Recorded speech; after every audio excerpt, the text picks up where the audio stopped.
বঙ্গীয় বিজ্ঞান পরিষদের ফেসবুক লাইভ পেজে আপনাদের স্বাগত জানাই।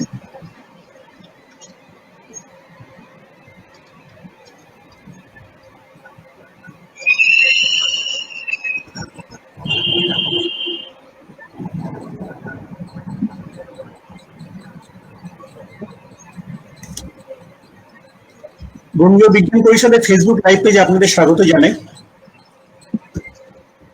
আজকে 1 আগস্ট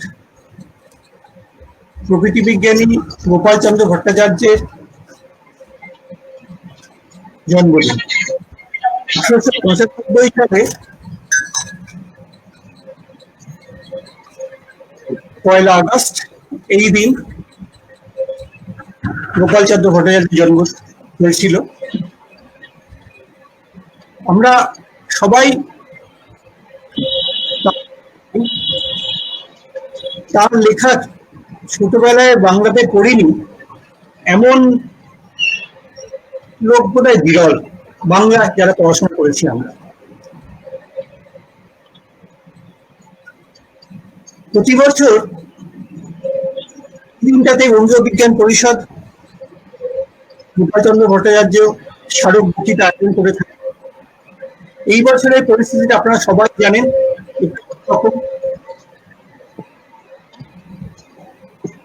এই জন্য আমরা বাধ্য হয়ে এই বছরের অনুষ্ঠানটি ফেসবুক লাইভ এইভাবে করছি। আজকের বক্তা অধ্যাপক পুনর্বসু চৌধুরী, তার একটু পরে দিচ্ছি। তার আগে বিজ্ঞানী গোপালচন্দ্র ভট্টাচার্য সম্বন্ধে দু এক কথা বলে নিই। আপনারা শুনেছেন গোপালচন্দ্র ভট্টাচার্যের জন্ম হয়েছিল 1895 সালে আজকের দিনকে 1 আগস্ট বাংলাদেশের ফরিদপুরে।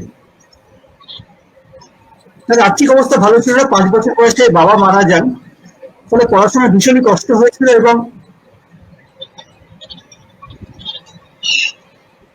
স্কুল তারপরে পড়েছিলেন এবং ফরিদপুরের লোন সিং গ্রামে, সেই জায়গাটা এখন বাংলাদেশে আপনারা জানেন, স্কুলে তা সত্ত্বেও মাধ্যমিকে তখন ম্যাট্রিক প্রথম বিভাগে পাস করেছিলেন, ফরিদপুর জেলায় প্রথম হয়েছিলেন। তারপর কলেজেও ভর্তি হয়েছিলেন, কিন্তু শেষ করতে পারেননি, কন্টিনিউ করতে পারেননি। কারণ 14 সালে যখন প্রথম বিশ্বযুদ্ধ শুরু হয় তখন সাংঘাতিক একটা আর্থিক দুরবস্থা হয়েছিল এবং আমাকে পড়াশোনা হোস্টেল ছাড়তে হয়েছিল, পড়াশোনা ছাড়তে হয়েছিল। সেই কালে নিয়ম অনুযায়ী সেই সময় বয়সেই তার বিয়েও হয়। তারপরে ছোটখাটো বিভিন্ন রকম কাজ করছেন, কিছু স্কুলে পড়িয়েছেন। তারপরে কলকাতায় এসে কাশীপুরে বেঙ্গল চেম্বার অফ কমার্সে টেলিফোন অপারেটরে চাকরি করেছিলেন। এই সময় ঘটনা ঘটে যার ফলে তার জীবনের মোড় ঘুরে যায়। সেটা কথা সংক্ষেপে বলি। গোপালচন্দ্র ছোটবেলা থেকে প্রকৃতি বিষয়ে প্রচন্ড উৎসাহী ছিলেন, বিভিন্ন রকম পর্যবেক্ষণে। তা একবার গ্রামে এরকম কথা হয়েছিল যে একটা জায়গায় ভূত দেখা যাচ্ছে, ভূতের আলো। গোপালচন্দ্র সাহস করে সেটা দেখতে গিয়েছেন, গিয়ে দেখলেন যে গাছপালা থেকে কিছু আলো বেরোচ্ছে। কেন তখন তিনি বুঝতে পারেন। পরবর্তীকালে বিখ্যাত প্রবাসী পত্রিকায় তিনি সেই নিয়ে একটা প্রবন্ধ লিখেছিলেন। সেই প্রবন্ধটা করেছিলেন আচার্য জগদীশ চন্দ্র। আচার্য জগদীশ চন্দ্র প্রবন্ধটা পড়ে এতই তার লেখাটা পড়ে মুগ্ধ হয়েছিলেন যে তিনি তার সঙ্গে করেছেন দেখা করবেন।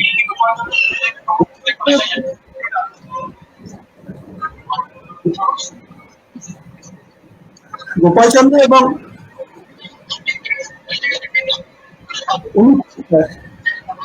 পুলিন বিহারী দাস, বিপ্লবী পুলিন বিহারী দাস আমরা জানি, তাদের পরিচয় ছিল এবং পুলিন বিহারীর সঙ্গে জগদীশ চন্দ্রের পরিচয় ছিল। জগদীশ চন্দ্র যখন জানেন যে পুলিন বিহারী গোপালচন্দ্রকে চেনেন, তখন তাকে ডেকে পাঠান এবং ডেকে পাঠিয়ে বলেন আমার সহকারী কাজ করো বিজ্ঞান করবেন বসু বিজ্ঞান মন্দির।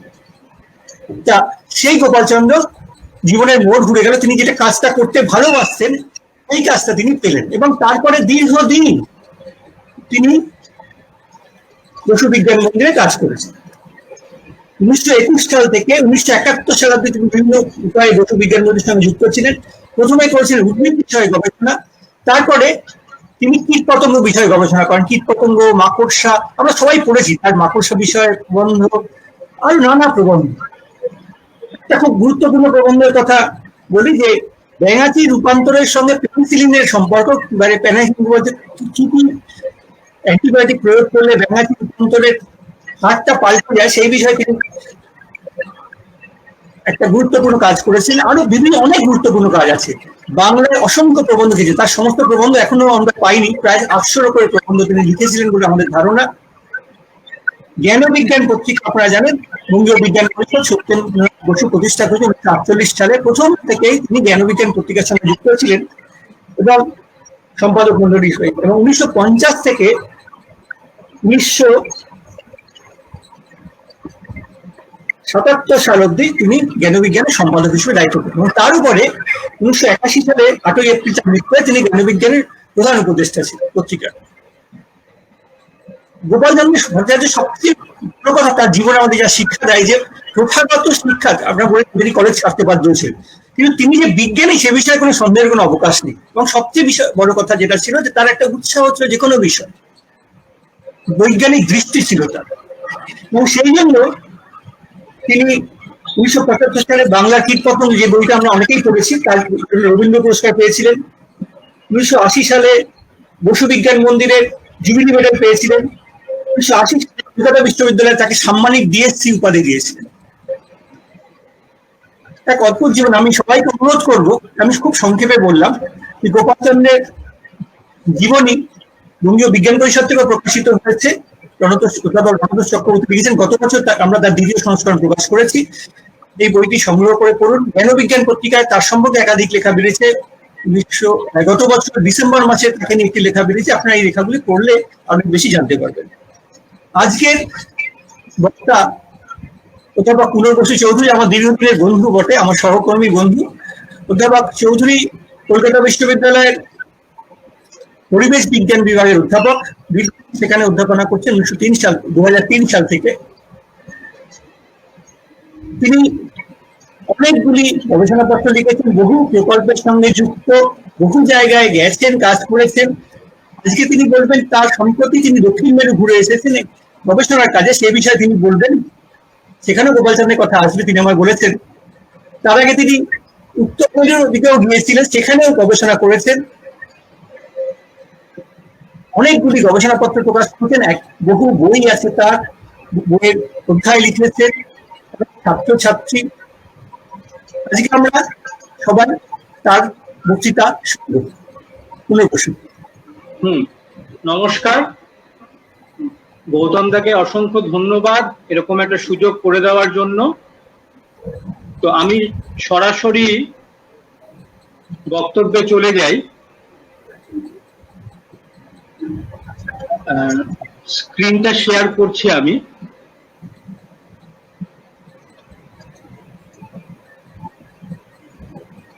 একটু সময় লাগবে বোঝাই যাচ্ছে। স্ক্রিনটা কি দেখা যাচ্ছে? গৌতম দা একটুখানি ফিডব্যাক দিও আমাকে, স্ক্রিনটা যখন দেখা যাবে। হ্যাঁ বলছি আমি।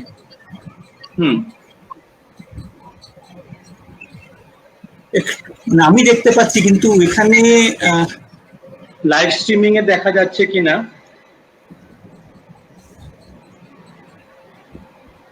আমার বলতে পারবে? লাইভ স্ট্রিমিং এ দেখা যাচ্ছে কিনা? হ্যাঁ, দেখা যাচ্ছে। লাইভ স্ট্রিমিং এ দেখা যাচ্ছে। এটা এখন শুরু করতে পারো।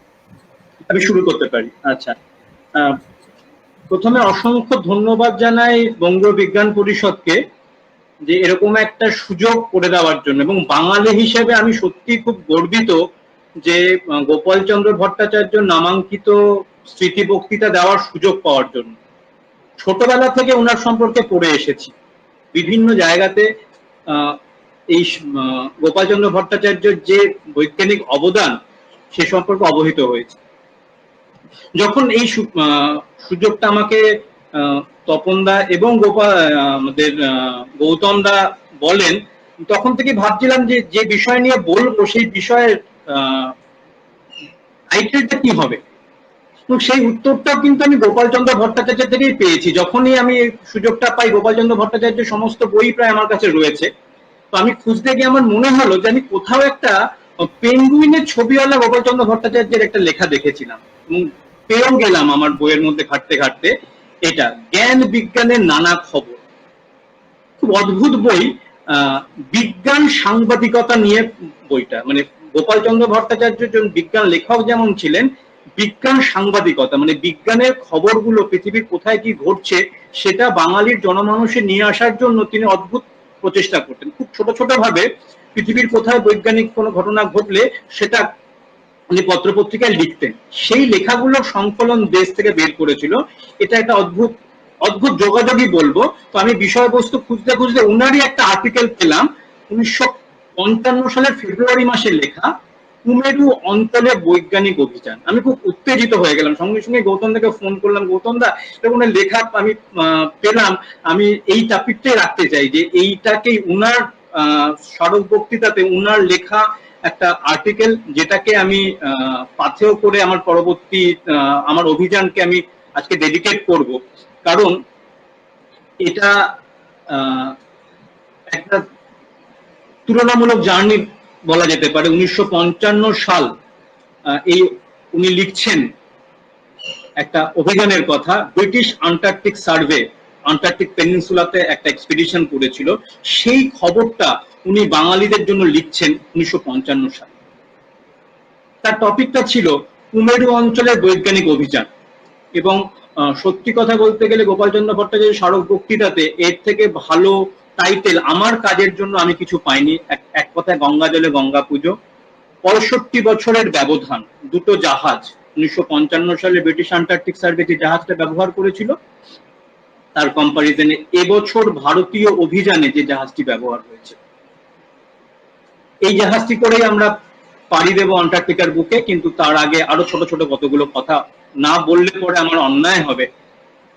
এই সেই আর্টিকেল যেটা ফকল্যান্ড আইল্যান্ড ডিসপেন্সারি সার্ভে বলে বিখ্যাত ব্রিটিশ আন্টার্কটিক সার্ভের একটা কাজ। স্ক্রিনটা কি শেয়ার হচ্ছে? স্ক্রিনটা মানে আমি কিন্তু অন্য শেয়ারিং অফ হয়ে গেছে কি? আরেকবার শেয়ার করো তো। শেয়ারিং কি আছে দেখতে পারবেন কেউ? কেউ যদি একটুখানি দেখে বলতে পারেন। আমি স্ক্রিনটা দেখতে পাচ্ছি না, সেটা জিজ্ঞেস করছি আর কি। তুমি আবার শেয়ারটা অফ করে মনে হয়? আমার মনে হচ্ছে শেয়ারিং হচ্ছে না। শেয়ারটা অফ করে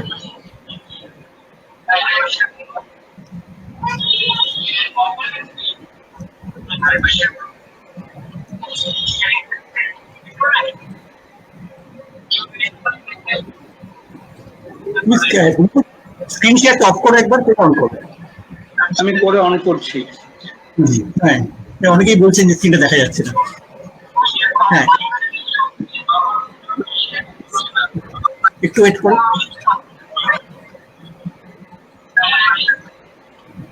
হ্যাঁ, এসেছে বলতে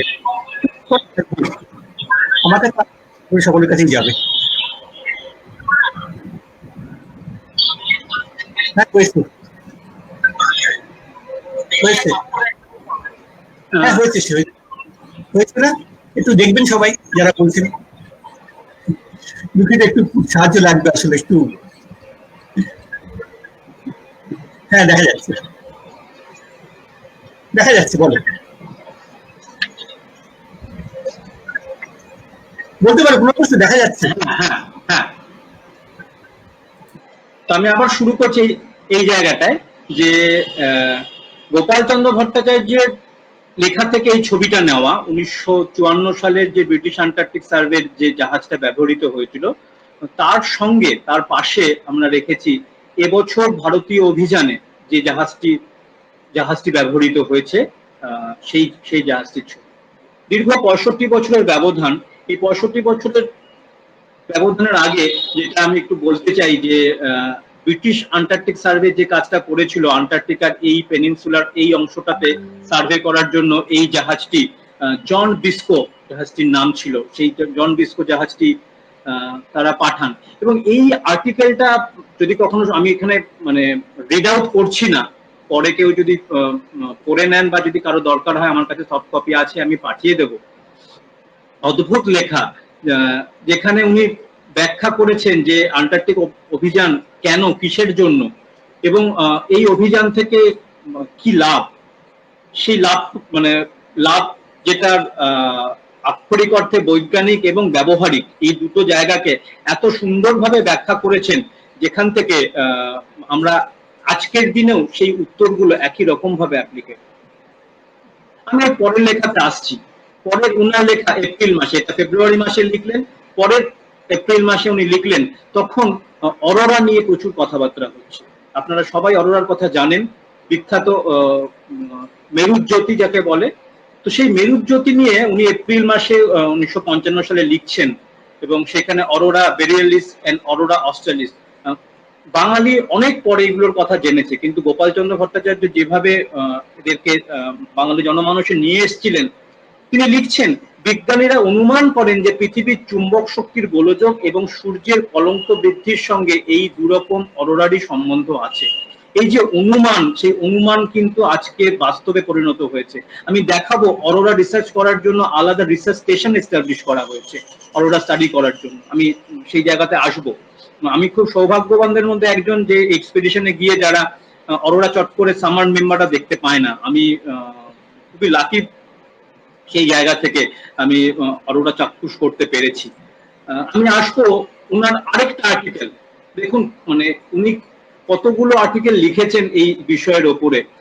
মে মাসে 1955 সালে উনি আবার লিখছেন দক্ষিণ মেরু অভিযান, এবং এখানে উনি দক্ষিণ মেরু অভিযান এবং তার সাথে নিজে হাতে একটা ম্যাপ এঁকেছেন, যে ম্যাপ দিয়ে কোথা দিয়ে অভিযানগুলো হয়েছে তার একটা আউটলাইন করেছে। এবং এই দক্ষিণ মেরু অভিযান একটা সময়, গত 200 বছরের যে চাঞ্চল্যকর অভিযানগুলোর মধ্যে অবশ্যই একটি, যেখানে আমুন্ডসেন অ্যান্ড স্কট, এই দুই অভিযাত্রীর এক ট্র্যাজিকই বলবো, আমার কাছে খুব ট্র্যাজিক লাগে। দুজনে প্রায় একই সঙ্গে অভিযান শুরু করেছিলেন, কিন্তু একজন 5 সপ্তাহ আগে, আমুন্ডসেন শ্যাকেলটনের 5 সপ্তাহ আগে আন্টার্কটিকার দক্ষিণ মেরুতে প্রথম বিজয়ের পতাকা পুঁততে পারেন, কিন্তু একই সময় যাত্রা শুরু করলেও ঠিক 5 মাসের ব্যবধানে স্কট সেখানে গিয়ে পৌঁছান। দুর্ভাগ্য এটাই, আমুন্ডসেন ফিরে আসতে পেরেছিলেন, স্কট ফিরতে পারেননি। এরকম বহু চাঞ্চল্যকর গল্প আমরা ছোটবেলা থেকে শুনে এসেছি। বিশেষ করে আমুন্ডসেনের যে অভিযান, স্কটের অভিযান, শ্যাকেলটনের অভিযানের কথা আমরা পড়ে এসেছি। সেই কথাগুলো আবার আমরা পড়লাম গোপালচন্দ্র ভট্টাচার্যের লেখা। এইবারে আমি আসবো যে এইখানে ভারতীয় গবেষণা খুব গর্বের সাথে 42খানা দেশ এখানে কাজ করছে, তার মধ্যে আমরা রয়েছি। এবং এখানে এই ম্যাপটাতে আমরা দেখাচ্ছি যে যেখানে যেখানে গবেষণাগারগুলো রয়েছে, ভারতবর্ষের বর্তমানে 2টি গবেষণাগার রয়েছে, একটা মৈত্রেয়ীতে, আরেকটা এখানে ভারত। এছাড়াও অন্যান্য দেশ, আমেরিকা, রাশিয়া, চায়না, এদের বিভিন্ন গবেষণাগার এই আন্টার্কটিকার মধ্যে ছড়িয়ে ছিটিয়ে রয়েছে। অদ্ভুত ট্র্যাজেডি, 1981 সাল 8ই এপ্রিল, এই ডেটটার সাথে আমাদের অভিযানের আরেকটা যোগাযোগ, সেটা আমি একদম শেষের দিকে গিয়ে বলবো। 8ই এপ্রিল গোপালচন্দ্র ভট্টাচার্য চলে গেলেন আমাদের ছেড়ে। অদ্ভুতভাবে সেই বছর ডিসেম্বর মাসে প্রথম ভারতীয় অভিযান হলো। যে অভিযানের কথা গোপালবাবু বলেছেন 54 সাল 55 সালে, সেই অভিযান বাস্তবায়িত হলো 81 সালে, কিন্তু তিনি দেখে যেতে পারলেন না। হয়তো শুনে গিয়েছিলেন, এই প্রথম ভারত তার গবেষণাগার স্থাপন করলো আন্টার্কটিকাতে, মাইলস্টোন, দক্ষিণ গঙ্গোত্রী। যে দক্ষিণ গঙ্গোত্রী এই মুহূর্তে আর অ্যাক্টিভ নেই, এটা বরফের তলায় চলে গিয়েছে। তার জায়গাতে, তার থেকে বেশ খানিকটা দূরে আমাদের এখন মৈত্রী স্টেশন তৈরি হয়েছে। আর আরেকজন যার কথা না বললে গল্পটা সম্পূর্ণ হবে না, তিনি অবশ্যই সুদীপ্তা সেনগুপ্তা, যিনি আন্টার্কটিকাকে বাঙালি মহলে পপুলার করেছেন তার বই, বিখ্যাত বই আন্টার্কটিকা। মানে বাংলায় বিজ্ঞান চর্চা একটা খুবই গুরুত্বপূর্ণ জায়গা। আমাদের ইংরেজিতে অনেক লেখা আমরা বই পাই, কিন্তু মাতৃভাষায় আন্টার্কটিকাকে নিয়ে প্রথম এরকম বিস্তৃত লেখা, ইলাবোরেট লেখা, একটা অভিযান থেকে ফিরে এসে সুদীপ্তা সেনগুপ্ত, উনার বই পড়ে আমরা অনুপ্রাণিত হয়েছি। উনার বই পাথেয় করে আমরা আন্টার্কটিকা গিয়েছি। তো উনাকেও আমার শ্রদ্ধা নিবেদন করছি। সুদীপ্তাদি প্রথম বাঙালি এবং ভারতীয় মহিলা যিনি আন্টার্কটিকাতে গিয়েছিলেন থার্ড এক্সপিডিশন। এই সেই ভারতীয় টিম প্রথম এক্সপিডিশনের পোলার সার্কেল বলে যে জাহাজে করে নরওয়ের জাহাজ নিয়ে যাওয়া হয়েছিল, তার টিম লিডার ছিলেন Syed Qasim, the founder of Indian Antarctic program. আমি সেই গল্পে যাচ্ছি না, এবার সরাসরি চলে আসি সেই প্রথম এক্সপিডিশন থেকে মাঝে 8টা এক্সপিডিশন 38টা এক্সপিডিশন হয়ে গিয়েছে 39তম অভিযান। আমার সুযোগ হয়েছিল এই 39তম অভিযানের অংশগ্রহণ করার। সেই সম্পর্কে একটুখানি বলি। 39তম অভিযানে অংশগ্রহণ করতে পেরেছিলাম, কিন্তু আমাদের প্রচেষ্টা শুরু হয়েছিল 37তম এক্সপিডিশন থেকে। 37তম এক্সপিডিশনে আমরা অ্যাপ্লাই করি, কিন্তু দুর্ভাগ্যজনকভাবে আমাদের সেই প্রজেক্ট প্রপোজাল অ্যাকসেপ্টেড হয় না। আন্টার্কটিকাতে যাওয়ার জন্য সবকিছুর সঙ্গে যেটা দরকার হয়, একটা স্ট্রং সায়েন্টিফিক অবজেক্টিভ। আমরা মজা করে বলি the passport of Antarctica is the scientific objective. তুমি কি সায়েন্টিফিক অবজেক্টিভ ফিক্স করছো? তো সেইবার আমাদের সায়েন্টিফিক অবজেক্টিভ বিজ্ঞান মন্ত্রকের পছন্দের জায়গা হয়নি, আমরা সিলেক্টেড হতে পারিনি। তারপরের চেষ্টা আমরা চালিয়ে যাই। 2019 সালে যখন অ্যাডভার্টাইজমেন্ট বেরোয় আমরা অ্যাপ্লাই করি। অ্যাপ্লাই করার পরে একটা লম্বা চিঠি আসে আমাদের কাছে আমার অ্যাপ্লিকেশনের পরে, যে তোমার মানে প্রপোজালে অনেক ত্রুটি রয়েছে, সেগুলোকে তুমি সংশোধন করে পাঠানো হলো। তারপরে 16ই মে 2019 সালে ডেকে পাঠানো হলো NCPOR, national centre for polar and ocean research, Antarctica যাওয়ার পীঠস্থান। মিনিস্ট্রি অফ আর্থ সায়েন্সের এই অর্গানাইজেশনটাই আর্কটিক, আন্টার্কটিক এবং হিমালয়ান প্রোগ্রাম ভারতবর্ষ থেকে অপারেট করেন। তো এই তাদের ইনস্টিটিউট, ঢুকতেই দুটো বড় পেঙ্গুইন ওয়েলকাম জানায়। খুব সুন্দর ইনস্টিটিউট, আরব সাগরের ধারে। সেখানে গিয়ে আমাদের কাজ সম্পর্কে বলতে হলো। এটা একটা বিরাট চ্যালেঞ্জ ছিল। প্রায় 15 জন এক্সপার্ট রিভিউ টিমের ছিল। তারা নানা রকম প্রশ্ন, প্রেজেন্টেশনের পরে বিভিন্ন রকম প্রশ্ন, কিভাবে কাজ করতে চাই, মানে একদম ফায়ারিং স্কোয়াডের মধ্যে আমাকে পড়তে হয়েছিল। তো সেই ফায়ারিং স্কোয়াড যখন শেষ হলো, তখন একটা আভাস পেলাম যে সন্তুষ্ট তারা খানিকটা হয়েছেন। তার কিছুদিনের মধ্যেই জানতে পারলাম আমাদের প্রকল্পটা এবছর 39th এক্সপিডিশনের জন্য নির্বাচিত হয়েছে। খুব আনন্দ করতে পারলাম না, কারণ তারপরে আরো দুটো ধাপ রয়েছে। সেই প্রথম ধাপ মেডিকেল টেস্ট। সিলেক্টেড মেম্বারদেরকে All India Institute of Medical সায়েন্সে গিয়ে একটা 6 দিনের রিগরাস মেডিকেল স্ক্রিনিং করতে হয়েছে। যাদের কোনো সমস্যা আছে মেডিকেল টেস্টে তাদেরকে বাদ দিয়ে দেওয়া হয়েছে। তো মেডিকেল টেস্ট হওয়ার পরে ভাব যেটা ছিল ফিজিক্যাল ফিটনেস। আমরা শারীরিকভাবে কতটা সক্ষম আন্টার্কটিকার প্রতিকূল আবহাওয়া, প্রতিকূল বলাটা ঠিক না, অপ্রতিকূল আবহাওয়াতে কতটা মানিয়ে নিতে পারবো, তার জন্য আমাদের এই all India Institute of medical science থেকে যারা সিলেক্টেড হয়েছিলাম তাদেরকে সোজা নিয়ে যাওয়া হলো হিমালয়ের বুকে। এটা হিমালয়ের নন্দাদেবী পিক। নন্দাদেবীর প্রায় গোড়াতেই বলবো যে এখানে ITBP, Indo Tibetan border security ফোর্সের একটা ট্রেনিং ইনস্টিটিউট রয়েছে, যেখানে মূলত কমান্ডোতে ট্রেনিং দেওয়া হয়। সেইখানে আমাদেরকে নিয়ে যাওয়া হলো এবং আমাদের প্রশিক্ষক এখানে যিনি রয়েছেন Sunil Joshi, he was lieutenant commandant and commando trainer. নানা রকম ট্রেনার আমাদেরকে বিভিন্ন ফিটনেস, সার্ভাইভাল, রেস্কিউ, তার উপরে মানে প্রায় 2 সপ্তাহের বেশি সময় ধরে আমাদেরকে ট্রেন আপ করা হলো। পর্বতারোহণের বিভিন্ন টেকনিক আমাদের শিখতে হলো, কারণ এগুলো আন্টার্কটিকার বিভিন্ন জায়গাতে ফিল্ডের কাজ করতে গেলে লাগবে। সব থেকে গুরুত্বপূর্ণ যেটা ছিল আইস অ্যাক্লিমাটাইজেশন। গ্লেশিয়ারে নিয়ে যাওয়া হয়েছিল আমাদের। এটা ভারত তিব্বত বর্ডারের কাছে একটা গ্লেশিয়ারে আমাদের নিয়ে যাওয়া হয়েছিল, যেখানে আমাদের কিভাবে গ্লেশিয়ারে চলতে হয়, বিভিন্ন ইকুইপমেন্ট ইউজ করতে হয়, সেগুলো শেখানো হলো। তার সঙ্গে ছিল এরকম বরফ গলা জল, তার মধ্যে প্রায় 22 কেজি লাগেজ পিঠে নিয়ে আমাদেরকে বেরোতে হবে, জামা কাপড় ভিজে চলবে না। এরকম অনেক কঠিন পরীক্ষার মাধ্যমে আমাদেরকে স্ক্রিনিং করা হলো এবং পরবর্তী ক্ষেত্রে আমাদেরকে নির্বাচিত করা হলো গ্রাজুয়েশন সেরিমনি। এই দিনটাতে আমরা আশ্বস্ত হলাম, হ্যাঁ, সরকারিভাবে আমরা নির্বাচিত হলাম ফাইনাল এক্সপিডিশনের জন্য।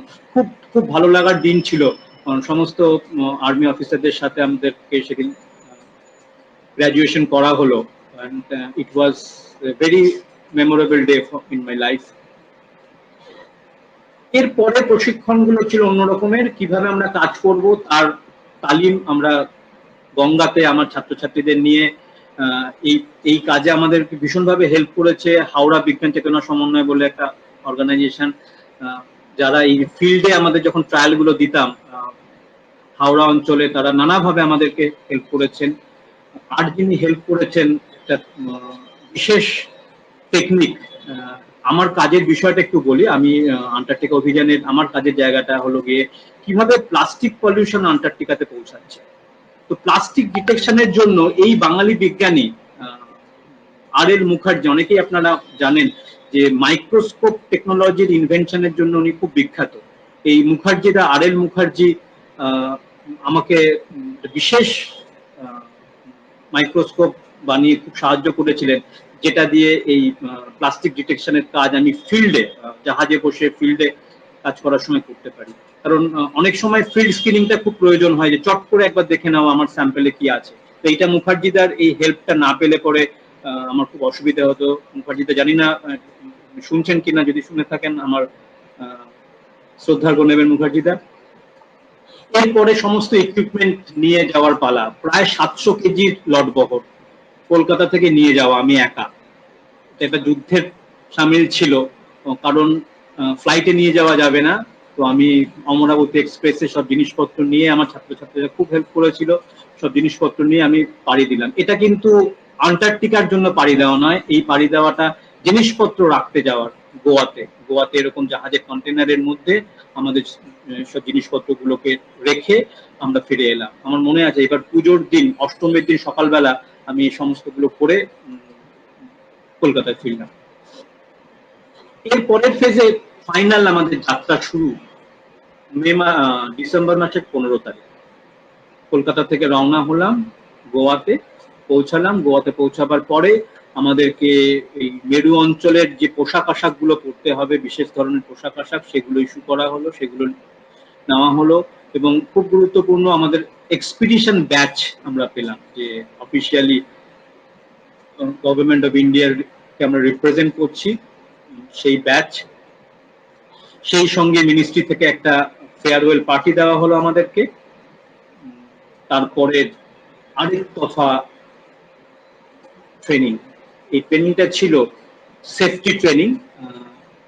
জাহাজে যদি কোনো রকম সমস্যা হয় সেগুলোকে আমরা কিভাবে ট্যাকেল করব, সেটা গোয়ারই একটা ইনস্টিটিউটে নিয়ে যাওয়া হয়েছিল। সেখানে fire fighting and marine safety, তার উপরে আমাদেরকে ট্রেনিং দেওয়া হয়। বিভিন্ন ইকুইপমেন্ট ব্যবহার করা, এক্সটিংগুইশার গুলোকে কিভাবে আগুন লাগলে পরে ব্যবহার করতে হবে। একটা ছোট্ট কথা বলি, এই ট্রেনিংটা ভীষণভাবে কাজে লেগেছিল। আমরা যখন মৈত্রেয়ীতে ছিলাম তখন একদিন একটা অগ্নিকাণ্ড হয়, এবং আমাদের টিম মেম্বার একজন, তার এই ট্রেনিংটা থাকাটা কতটা দরকারি, কারণ সেই রাত্রিবেলা সে গ্যালি ডিউটিতে ছিল। সেই রাত্রিবেলা একটা আগুন লাগে, এবং মানে কোনো কিছু অন্যদেরকে বুঝতে না দিয়েই সে এবং স্টেশন লিডার আগুনটা নিভিয়ে ফেলে। এই ধরনের ট্রেনিং থাকে বলেই আমরা বড় বড় বিপদ থেকে উদ্ধার পাই। যদি সেই দিন রাত্রিবেলা ওই ট্রেনিং না থাকতো, আমার মনে আছে ডক্টর অনিরুদ্ধ পুরী, আমাদের মেডিকেল অফিসার, সে আমাদেরকে সবার প্রাণ রক্ষা করেছিল ওই স্টেশনের আগুন থেকে। যদি আগুন লেগে যেত, কি না ঘটতে পারতো আর কি। এই ট্রেনিং গুলো যে জন্য আমাদের কাছে খুব গুরুত্বপূর্ণ, গোড়া থেকে আমাদের বলে দেওয়া হয়েছিল। এবার মূল যাত্রাতে আসি। যাত্রা, গোয়া থেকে যাত্রা শুরু। তারপরে প্রথম হল্ট গোয়া থেকে মুম্বাই। মুম্বাই থেকে আমরা দেশ ছাড়বো ইথিওপিয়ার আদিস আবাবা। আদিস আবাবা থেকে পুরো আফ্রিকার ওপর দিয়ে আমরা ফ্লাই করব। সেই গল্পে পড়া আফ্রিকার সব জায়গাগুলোর ওপর দিয়ে আমরা যাব, গিয়ে পৌঁছাবো কেপটাউন। কেপটাউন থেকে জাহাজে উঠবো, যে জাহাজ আমাদেরকে নিয়ে যাবে এই ভারতী এবং মৈত্রেয়ী, এই দুটো গবেষণাগারে। মুম্বাই থেকে আমরা যাত্রা শুরু করেছি। শেষবারের মতো দেশের পতাকা কে স্যালুট করে আমরা পৌঁছালাম ইথিওপিয়া। ইথিওপিয়া থেকে আবার একটা বোয়িং ফ্লাইটে করে সাউথ আফ্রিকার বুক চিরে আমরা যাচ্ছি, এবং এই যেটা বলছিলাম যাওয়ার সময় সব ঐতিহাসিক জায়গা, Serengeti National Park, Lake Mozambique, Mount Kilimanjaro, Tsavo, যে সে বিখ্যাত ম্যানিটার্স অফ সাভো, যার সেই নরখাদক সিংহের গল্প ছোটবেলায় পড়া, এই অঞ্চলের উপর দিয়ে যখন উড়ে যাচ্ছিলাম সত্যি গায়ে কাটা দিচ্ছিল। নিচে দেখতে পাচ্ছিলাম গভীর ডেজার্ট, তার একটা ছবি ফ্লাইট থেকে নেওয়া। অবশেষে আমরা পৌঁছালাম কুয়াশাচ্ছন্ন কেপটাউন শহর, মায়াবী শহর। 4 দিন আমরা ছিলাম, খুব মজা করে কাটিয়েছি এই 4 দিন। মানে কেপটাউনটা যে ন্যাচারাল বিউটি, এই যে ল্যান্ডফর্মটা দেখা যাচ্ছে, এটা one of the 7 natural wonders of the world. 7 natural wonders, table top mountain. এই টেবিল টপ মাউন্টেনে আমরা পায়ে হেঁটে ওঠার সুযোগ পেয়েছিলাম। আর যে জায়গাটাতে গিয়ে আমি খুব উত্তেজিত, সেটা হলো গিয়ে ভূগোল বইতে পড়া উত্তমা সন্তরী, কেপ অফ গুড হোপ। সেখানে যাওয়া, এবং সেখান থেকে সেটা আমাদের বলা হয় যে আন্টার্কটিকা যাওয়ার লাস্ট পয়েন্ট, যার পর থেকে আন্টার্কটিকা অভিযান শুরু হয়। সেই কেপ অফ গুড হোপ আমি যাওয়ার সুযোগ পেয়েছিলাম। African wild life very interesting. আমি জাস্ট কয়েকটা মানে এখানে দেখেছি যে ইউনিক কিছু পাখি যেগুলো আমরা ওখানে পেয়েছিলাম কয়েকটা। আর যেটা জানা ছিল না, গিয়ে জানতে পারলাম যে আফ্রিকাতেও পেঙ্গুইন রয়েছে। সুযোগ হয়েছিল সেই পেঙ্গুইন রুকারিতে যাওয়ার। তখন ভাবছিলাম যে আন্টার্কটিকায় গিয়ে পেঙ্গুইন দেখতে পাবো কি না পাবো, আফ্রিকাতে পেঙ্গুইন দেখিনি। তো মন ভরে পেঙ্গুইন রুকারিতে গেলাম। এই পেঙ্গুইন রুকারি কথা আপনারা অনেকেই লকডাউনের সুবাদে জেনেছেন যে সাউথ আফ্রিকাতে রাস্তাতে যে পেঙ্গুইন ঘুরে বেড়াচ্ছিল, এইটা সেই সাইমন টাউন পেঙ্গুইন রুকারি। এখান থেকেই কিছু পেঙ্গুইন চলে গেছিল রাস্তাতে। সেই রাস্তাতে 3টে পেঙ্গুইনের ছবি ভাইরাল হয়েছিল সারা পৃথিবীতে। সেটা এই রুকারিটি জাস্ট পেছন দিকের রাস্তাটা। সে গল্পে আমি আর যাচ্ছি না। এবার অভিযান শুরু, আমাদের ইমিগ্রেশন অফিসে যাওয়া, পাসপোর্টে ছাপ পড়লো 24/12/2019। আমরা কেপটাউন বন্দর ছাড়বো সেদিন রাত্রিবেলা। ভারতীয় দূতাবাস থেকে আমাদের ফ্ল্যাগ অফ করা হলো। ছবিটা খুব অস্পষ্ট, কিন্তু কিছু করার নেই। এই ভারতীয় তিরঙ্গা নাড়িয়ে আমাদেরকে ফ্ল্যাগ অফ করা হলো। আমরা জাহাজ আস্তে আস্তে চলতে শুরু করলো, কেপটাউন শহর আস্তে আস্তে দূরে সরতে শুরু করলো। এই যে নৌকা, এটাকে বলা হয় টাগবোট। এটা জাহাজকে গাইড করে নিয়ে যায় মূল সমুদ্র পর্যন্ত। মানে বন্দর থেকে বেরোবার জন্য এটা হেল্প করে। তো এই টাগবোট আমাদেরকে নিয়ে যাচ্ছে। আস্তে আস্তে কেপটাউন শহরের আলো দূরে সরছে। পরের দিন সকালবেলা আমরা আটলান্টিক মহাসাগর, দূর থেকে দেখা যাচ্ছে আফ্রিকার উপকূল, এবং একদম শেষ প্রান্তে এই ছবিটা দেখিয়েছিলাম উত্তমা অন্তরীপ। উত্তমা অন্তরীপের পরে আর ল্যান্ডমার্ক নেই। পাঁচে কিছু দ্বীপপুঞ্জ রয়েছে, খুব ইন্টারেস্টিং কিছু দ্বীপপুঞ্জ রয়েছে, যেগুলোর কথা আজকে আলোচনার মধ্যে আমি আনবো না। সেই দ্বীপপুঞ্জর ইতিহাস আবার আলাদা, তার বায়োজিওগ্রাফি, তার যে ইকোলজি একদম অন্যরকম। এরপরে জায়গাটা বেশ আমি বলবো চ্যালেঞ্জিং ছিল আমাদের কাছে, কারণ এখানে 3টে সার্কেল রয়েছে, যে সার্কেলের নাম শুনলেই লোকজনের গা হাত পা ঠান্ডা হয়ে যায়। আমাদের ট্রেনিং এর সময় বারবার এই নামগুলোকে আমাদের কানে ঢুকিয়ে দেওয়া হয়েছিল: roaring 40s, furious 50s and screaming 60s। ভূগোলে আমরা এগুলো পড়েছি যে এই জায়গাগুলোতে সমুদ্র কতটা উত্তাল হয়। এই উত্তাল হওয়ার নমেনক্লেচারের মধ্যেই রয়েছে roaring 40s, furious 50s, screaming 60s। জাহাজের সেলাররা এখনো বিশ্বাস করে below 40 degree south there is no law, and below 50 degree south there is no God. সত্যি আমরা বুঝেছিলাম যখন সি সিকনেস আক্রান্ত হলাম। কোনো মতে কাজ করছি, সারাক্ষণ গা গোলাচ্ছে, বমি বমি পাচ্ছে, সমুদ্র উত্তাল, ওয়েদার ভালো নয়, কারণ এই রোরিং 40s আমরা ক্রস করছি। তার মধ্যেই বিরাট বিরাট ঢেউ। এই ছবিটা থেকে বোঝা যাচ্ছে এক একটা ঢেউ কখনো 12 ফুট 14 ফুটের ঢেউ। নৌকা বলছে, আমাদের জাহাজকে একবার উপরে তুলছে, একবার নিচে তুলছে। রোলিং এবং পিচিং এই দুটো ঘটনা একসাথে ঘটে। এই রোলিং পিচিং এর শিকার হলে পরেই তার সমুদ্র পেরে অবশ্যম হয়। তো এই রোলিং পিচিং চলতে থাকুক, তার মধ্যে কিন্তু প্রকৃতির শোভা কোথাও আমাদের বঞ্চিত করলো না। এর মধ্যে অদ্ভুত আকাশ জোড়া রামধনু আমরা জাহাজ থেকে অবাক হয়ে দেখছি। এর মধ্যে আমাদের কাজ, এটাই আমার গবেষণার কাজ ছিল এবং খুব চ্যালেঞ্জিং কাজ, এরকম উত্তাল সমুদ্রে স্যাম্পলিং করা। এবং এই আমার কাজের জায়গাটা ছিল কিভাবে প্লাস্টিক মেনল্যান্ড থেকে আমরা যে প্লাস্টিক বিভিন্ন জায়গাতে ফেলছি, সেই প্লাস্টিক কিন্তু এই সমুদ্রের মধ্যে দিয়ে আটলান্টিক সাদার্ন ওশানের মধ্যে দিয়ে আন্টার্কটিকায় পৌঁছাচ্ছে। তো কিভাবে আন্টার্কটিকায় পৌঁছাচ্ছে তার স্যাম্পল নেওয়া, তার অ্যানালিসিস করা। এখানে জাস্ট আমি দেখাচ্ছি যে বিভিন্ন জায়গা থেকে আমরা যে নমুনা পেয়েছি তার মধ্যে প্লাস্টিকের অবস্থিতি রয়েছে, সেটা অন্য জায়গা। আমাদের উত্তেজনা চরমে পৌঁছালো যখন প্রথম আমরা একটা আইসবার্গ দেখতে পেলাম 60 ডিগ্রি যখন ক্রস করছি, স্ক্রিমিং 60s-এ। সবাই চিৎকার চেঁচামেচি। ছবিটা খুব হেজি ছবি একদম। আমি এই ছবিটা ইচ্ছা করে রেখেছি কারণ বোঝাবার জন্য যে প্রথম হিমাবহ দেখার একটা উত্তেজনা। এরপরে প্রচুর অজস্র সারাদিন হিমাবহের মধ্যে দিয়ে আমাদের কাটাতে হয়েছিল এই প্রথম দেখা আইসবার্গ। তারপরে আস্তে আস্তে চরিত্রগুলো চেঞ্জ হচ্ছে। জাহাজের রেলিং এ এরকম আইস শ্যাকল আমরা দেখতে পাচ্ছি, তার পাশে সমুদ্রে বরফ। এগুলো আইসবার্গ নয়, দিস আর সি আইস। আইসের টুকরো ভাসছে, জানলায় এরকম বরফ জমে যাচ্ছে। অবশেষে আন্টার্কটিকার যে ল্যান্ডমার্ক দূর থেকে দেখা গেল, যেটাকে আমরা বলি যে আইস শেলফ।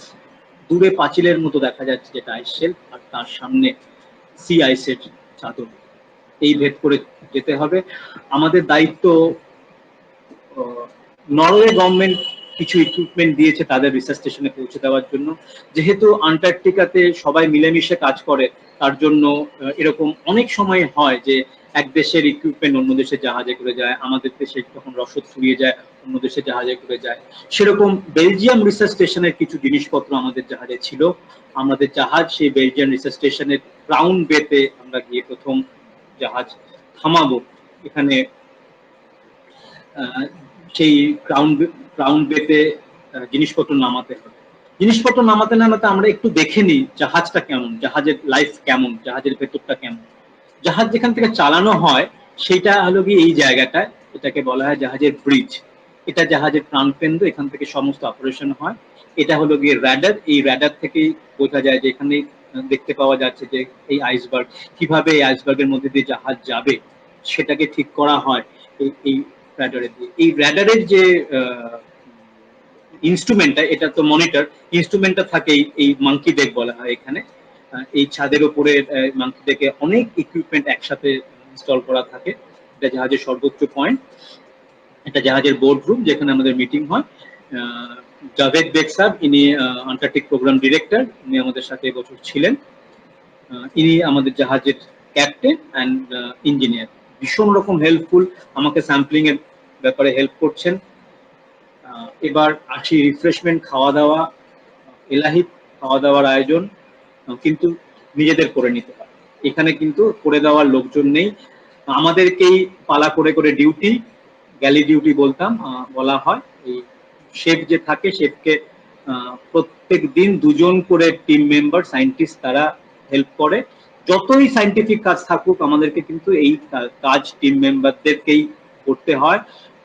খাওয়া রেডি করা, খাবার সার্ভ করা, বাসন মাজা, কিচেন পরিষ্কার করা, টয়লেট পরিষ্কার করা, এই সমস্ত কাজগুলো কিন্তু এই গ্যালি ডিউটির মধ্যে আসে।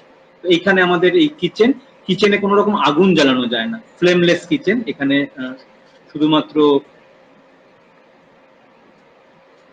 শুধুমাত্র হট প্লেটে রান্না করতে হয়। সারা বছরের রসদ এখানে থাকে। এটা কোল্ড স্টোরেজ রয়েছে আমাদের জাহাজে, এটা সেই কোল্ড স্টোরেজের ভেতরের ছবি দেখাচ্ছি। এটা আমাদের খাওয়া। আর আমাদের ক্রিসমাস ডেলিকেসি, এই সমস্ত কিন্তু আমাদের জাহাজে তৈরি। জাহাজের ভেতরটা, জাহাজের করিডোরের পাশে থাকার রুম, আমাদের রুমকেই কনভার্ট করে নিতে হয়, ল্যাবরেটরির কিছু কাজ এখানেই করতে হয়, কারণ খুব স্ট্রাকচার্ড ল্যাবরেটরি এই জাহাজের মধ্যে ছিল না। এন্টারটেনমেন্ট রুম, খুব ভালো জিমনাসিয়াম, কারণ একটু শরীরকে নাড়াচাড়া করাতে হতো। আর যেটা বলার, এই কমিউনিকেশন, একটা মাত্র এই স্যাটেলাইট ইরিডিয়াম ফোন, সেখানে কোনো ইন্টারনেট, কোনো হোয়াটসঅ্যাপ, কোনো মোবাইল ফোন কিচ্ছু নেই। এবং এই অভিযানের এই জায়গাটাই বলার, আমাদের প্রথম থেকেই বলা হয়েছিল যে এর জন্য মন খারাপ করলে কিন্তু চলবে না। মাসে 6 মিনিট আমাদের কোটা ছিল কথা বলা, 6 মিনিট এক মাসে এই ফোনের থ্রু দিয়ে যোগাযোগ হতো। আর আরেকটা লাইফ লাইন ছিল, একটা মাত্র ইমেল, যে ইমেলটা জাহাজের 28 জন মেম্বার মিলে ইউজ করা হতো। ওই একটা ইমেলেই সবার চিঠি আসতো, সবার চিঠি যেত। ডাকপিয়নের মতো আমাদের কমিউনিকেশন অফিসার সকালবেলা একবার সবার মেল করে দিতেন, আর সন্ধ্যাবেলা আরেকবার মেল করে দিতেন। এই ছিল আমাদের যোগাযোগ ব্যবস্থা। এর মধ্যে আমরা পৌঁছে গেছি ক্রাউন বে, জাহাজ থেকে নেমেছি। এক অদ্ভুত অভিজ্ঞতা, প্রথম আন্টার্কটিকার মাটিতে বলবো না, বরফে পা দেওয়া। এই বরফ কিন্তু তলায় সমুদ্র, ওপরে জমাট বরফ, তার উপরে আমরা নেমেছি। দূরে জাহাজ রয়েছে, কেউ কেউ মাটিতে বরফে গড়াগড়ি খাচ্ছে, বরফ ছোড়াছুড়ি। এর মধ্যে খুব কৌতূহলী একজন আমাদের দিকে উকিঝুঁকি মারতে শুরু করেছে। আমরা খুব মজা লাগছিল তাকে দেখে। এরা একেবারেই মানুষজনকে ভয় পায় না। অ্যাডিলে পেঙ্গুইন, প্রথম পেঙ্গুইন দর্শন। এ খুব কৌতূহল নিয়ে আমাদেরকে পর্যবেক্ষণ করছিল। পরে এদের কথা আমি পরে আবার আসবো। তো এই বেলজিয়াম রিসার্চ স্টেশনে যেটা সৌভাগ্য হলো, এই কিংবদন্তি পোলার সায়েন্টিস্ট অ্যালেন হুবার্টের সাথে মিট করা। আমি আমুন্ডসেনের কথা বলেছিলাম। আমুন্ডসেন এমন একজন যিনি নর্থ পোল এবং সাউথ পোল জয় করেছেন। পোল মানে কিন্তু আমরা এক্সপিডিশন করি পোলার সার্কেল, আমুন্ডসেন দুটো পোল টাচ করেছেন, দুটো পোলেই গিয়েছেন। অ্যালেন হুবার্ট খুব লিমিটেড পোলার সায়েন্টিস্টদের মধ্যে একজন যিনি এই দুটো পোলে গিয়েছেন পায়ে হেঁটে। প্রায় 2.5 থেকে 3,000 কিলোমিটার স্লেজ টেনে পায়ে হেঁটে উনি দুটো পোলে গিয়েছেন, এবং তার সাথে আমাদের অনেক ইন্টারাকশন হয়েছে। It was very memorable experience with Allen Hubert. তার সাথে আমাদের একসাথে গ্রুপের ছবি ক্রাউন বেতে। ইনার নেতৃত্বে টিম এসছে আমাদের জিনিসপত্রগুলো নিতে, যেগুলো আমাদের জাহাজে করে এসেছে। এখান থেকে আমরা শুরু করলাম ল্যাশনম্যান হিল, যেখানে আমাদের ভারতীয় গবেষণাগার, সেখানে যাওয়ার পথে নানা রকমের অভিজ্ঞতা, আইসবার্গ, সি আইস, আইস শেলফ, আইসের মধ্যে ক্রিভাসেস যেখান থেকে আইসগুলো ভাঙে। এইবার দূরে দেখা যাচ্ছে ল্যাশনম্যান হিল, এখানে ল্যান্ড প্রথম আমরা দেখতে পেলাম। এর আগে যখন ক্রাউন বেতে নেমেছিলাম সেখানে কিন্তু বরফ ছিল। এখানে প্রথম ডাঙা জমি আমরা দেখতে পেলাম। জমি বলতে আমরা যেটাকে এখানে যেমন বুঝি সেরকম নয়, রুক্ষ পাথুরে জমি। দূরে দুটো বল মতো দেখা যাচ্ছে, এই দুটো ইন্ডিকেটর। পরে জেনেছিলাম এই দুটো স্যাটেলাইট রিসিভিং অ্যান্টেনা, আর মাঝখানে আমাদের গবেষণাগার। এখানে আমাদের যেতে হবে। তো জাহাজ এখানে থেমে গেল। এরপরে আমাদের জার্নিটা হলো আকাশপথে। আমরা যাওয়ার চেষ্টা করব এই আমাদের জাহাজ থেকে ভারতী আমরা ফ্লাই করব। এটা খুব ইন্টারেস্টিং অভিজ্ঞতা। বরফের ওপর দিয়ে হেলিকপ্টার চলছে, আমরা জাহাজ থেকে স্টেশনে যাচ্ছি। খুব উত্তেজিত, কারণ আমার তো এরকম অভিজ্ঞতা যে এই স্টেশনে, যে স্টেশনের কথা এত শুনে এসেছি, সেই স্টেশন কেমন দেখতে, কেমন হবে, কেমন অভ্যর্থনা পাবো আমরা, এই সমস্ত ভাবতে ভাবতে চলেছি। উইলটি বের ওপর দিয়ে জমাট সমুদ্র, তার উপর বরফ, মাটি, আমাদের হেলিকপ্টার চলছে। অজস্র ইনল্যান্ড লেক রয়েছে, সেরকম একটা লেকের পাড়েই আমাদের স্টেশন। দেখা যাচ্ছে লেকগুলো, দূরে দেখা যাচ্ছে আমাদের স্টেশন, এবং তার পেছনে জাহাজটি দাঁড়িয়ে রয়েছে। এই জাহাজ, এই স্টেশনের হেলিপ্যাড, এই হেলিপ্যাডে আমরা অবতীর্ণ হচ্ছি। এই আমাদের জার্নি, খুব মেমোরেবল জার্নি। এখানে স্টেশনে পৌঁছাবার, এখানে বলে রাখি, এখানে যাতায়াতের কিন্তু মানে ওয়ে এই হেলিকপ্টার। যেখানেই যেখানেই আমাদের যেতে হতো স্যাম্পলিং এর জন্য, হেলিকপ্টার এবং আরো অন্যান্য কিছু দূরে যাওয়ার জন্য এই হেলিকপ্টার ছাড়া উপায় ছিল না, কাছাকাছি যাওয়ার জন্য স্নো স্কুটার, পিস্টন বুলি এগুলো ছিল। এটা আমাদের স্টেশন, এবং শুধু আমাদের স্টেশন বলে নয়, পৃথিবীর যতগুলো স্টেশন রয়েছে তার মধ্যে one of the well equipped research station আমাদের এই ভারত। 2015 সালে এটা যাত্রা শুরু করে। ল্যান্ডস্কেপ অসামান্য। মজার ব্যাপার, এর ভেতরে যদি একবার ঢুকে যাওয়া যায় কখনো মনেই হবে না আমরা আন্টার্কটিকায় রয়েছি। জাস্ট একটা 5 স্টার হোটেলের মতো। সুন্দর লাউঞ্জ, দারুণ অডিটোরিয়াম। এই অডিটোরিয়ামে একটা ঐতিহাসিক ঘটনার সাক্ষী আমরা। এবছর 2020 সালে আন্টার্কটিকাতে প্রথম বৈজ্ঞানিক সম্মেলন, 4টে দেশের, ছবিটা একটু হেজি কিন্তু একটাই ছবি রয়েছে, 4টে দেশ, Bharat, China, Australia and Russia, এরা বিজ্ঞানীরা একসাথে এক প্ল্যাটফর্মে এসে কারা কি কাজ করছে সেই এক্সচেঞ্জ অফ নলেজ হয়েছিল, যার কাণ্ডারি এই দেবদীপ ভট্টাচার্য, ভারতী স্টেশনের লিডার, বাঙালি এক্সপ্লোরার, 3বার আন্টার্কটিকা গেছেন, আইএমডির সায়েন্টিস্ট, কলকাতার বাঙালি। তো দেবদীপটার নেতৃত্বে এই international conference on Antarctic research সংগঠিত হয়েছিল, যেটা একটা আন্টার্কটিকার বুকে একটা ইতিহাস। এলাহি খাওয়া দাওয়া কনফারেন্সের সঙ্গে এই খাওয়া দাওয়াটা কিন্তু একটু বলে রাখা ভালো, এই যে যা কিছু করা হয়েছে সব নিজেদের করতে হয়েছে। আমার মনে আছে এই রান্নার দিন আমার গ্যালি ডিউটি ছিল, এই যে রান্না করার পরে বাসন মাজা, সবকিছু পরিষ্কার করা সব নিজেদের করতে হতো, এবং সেটা মজাও লাগতো। এবং এই ফিরে আসার পরে লকডাউন পিরিয়ড এটা ভীষণ কাজে দিচ্ছে, এখন বাড়ির সব কাজ নিজেদের করতে হচ্ছে। তো এই আমাদের গ্যালি ডিউটিটা ভীষণ এফেক্টিভ ছিল। দারুণ ডাইনিং রুম, নানা রকমের খাবার দাবার সারাক্ষণ অ্যাভেলেবেল, কোনো রেস্ট্রিকশন নেই, চা, coffee, cold drinks, ice cream, snacks, আচার, পাপড়, কি নেই। থাকার জায়গা, একটা ঘরে আমরা 2জন করে শেয়ার করতাম এরকম বার্থ, আর একদম সাজানো গোছানো করিডোরের দুপাশে থাকার রুম, একটা লাউঞ্জ, এখান থেকে বাইরের অনেকটা দূর অব্দি দেখা যেত। এখানে খুব সুন্দর সময় কাটতো আমাদের। ভালো জিম, স্টেশন ডিউটি করতে হতো, বরফ পড়ার পরে ছাদে বরফ পড়েছে পরিষ্কার করা উইথ সেফটি গিয়ার্স করতে হতো। এবার আছি ল্যাবরেটরিতে। এই যে ল্যাবরেটরি গুলো আমাদের স্টেশনের বেসমেন্টে এরকম ভীষণ অর্গানাইজ 4টে ল্যাবরেটরি রয়েছে। এই 4টে ল্যাবরেটরি, এটা যে ল্যাবরেটরিতে আমি কাজ করতাম, বায়োলজি ল্যাবরেটরি, সেখানে বাইরেটার দিকে যদি তাকাই তাহলে দেখবো যে সূর্যের আলো, সময়টা আমি ইনসেটে রেখেছি রাত্রি 2:10, তখনও বাইরে রোদ্দুর। এই যে আমরা জেনে এসেছিলাম না, এই যে মেরু অঞ্চলের 6 মাস দিন 6 মাস রাত্রি, এক্স্যাক্টলি 6 মাস না হলেও এই যে দিন রাত্রির একটা অদ্ভুত খেলা, কখনো সারাক্ষণ দিন কখনো সারাক্ষণ রাত্রি। এখন যারা আন্টার্কটিকাতে রয়েছে আমাদের এই স্টেশনে, এখন 24 জন অভিযাত্রী রয়েছে। এই 24 জন এখন যারা রয়েছেন তাদের সাথে কদিন আগে আমার কথা হলো, এখন কমপ্লিট রাত্রি। এই সময় আমরা কোনো রাত্রি পাইনি। এই সমস্ত ইন্টারেস্টিং গবেষণাগুলো হয়েছে, সেই গবেষণাগুলোতে এবার আস্তে আস্তে আসি। এইখানে আমার মাথায় একটা অদ্ভুত যন্ত্র পড়ানো হয়েছে, এটা যারা জানেন তাদের কাছে পরিচিত যন্ত্র, ইইজি। এটা দিয়ে ব্রেন ওয়েভ মাপা হয়। আমার সাথে রয়েছেন বিখ্যাত সাইকোলজিস্ট প্রফেসর আজিজউদ্দিন খান, মুম্বাই আইআইটির সায়েন্টিস্ট।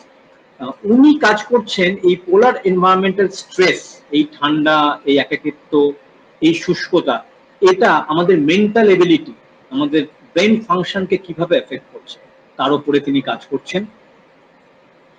এরকম অজস্র কাজ আমি এই ল্যাবরেটরি গুলোকে একটু একটু করে বললে পরে, কারণ গোপালচন্দ্র তার আর্টিকেলে এই গবেষণাগারগুলোর কথা লিখেছেন, কি ধরনের গবেষণা হওয়া দরকার এবং কি ধরনের গবেষণা হচ্ছে।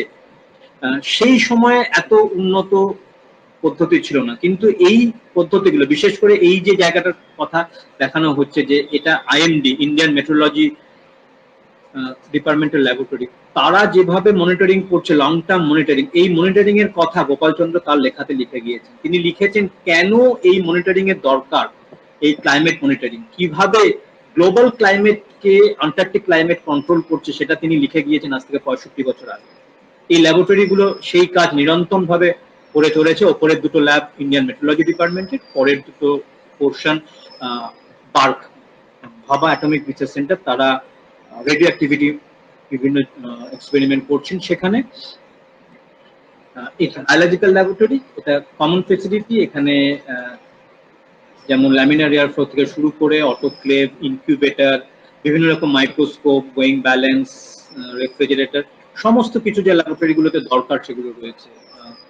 কেমিস্ট্রি কাজের জন্য স্পেকট্রোফটোমিটার থেকে শুরু করে multiparameter, water analysis kit, sterilization করার জায়গা, sonicator, sample preparation, geological sample preparation, ultrasonic bath, MilliQ, water generator, cold centrifuge, এরকম প্রচুর ইনস্ট্রুমেন্ট এখানে অ্যাভেলেবেল রয়েছে। এবার আউটডোর এক্সপেরিমেন্ট যেগুলো হয় সেগুলোর কয়েকটার কথা এখানে বলবো, সময় খুব লিমিটেড, আমাকে 7টার মধ্যে শেষ করতে হবে। এইখানে আচ্ছা আমি একটু জিজ্ঞেস করে নিই, এটা শোনা এবং দেখা যাচ্ছে তো দুটোই? গৌতম দা,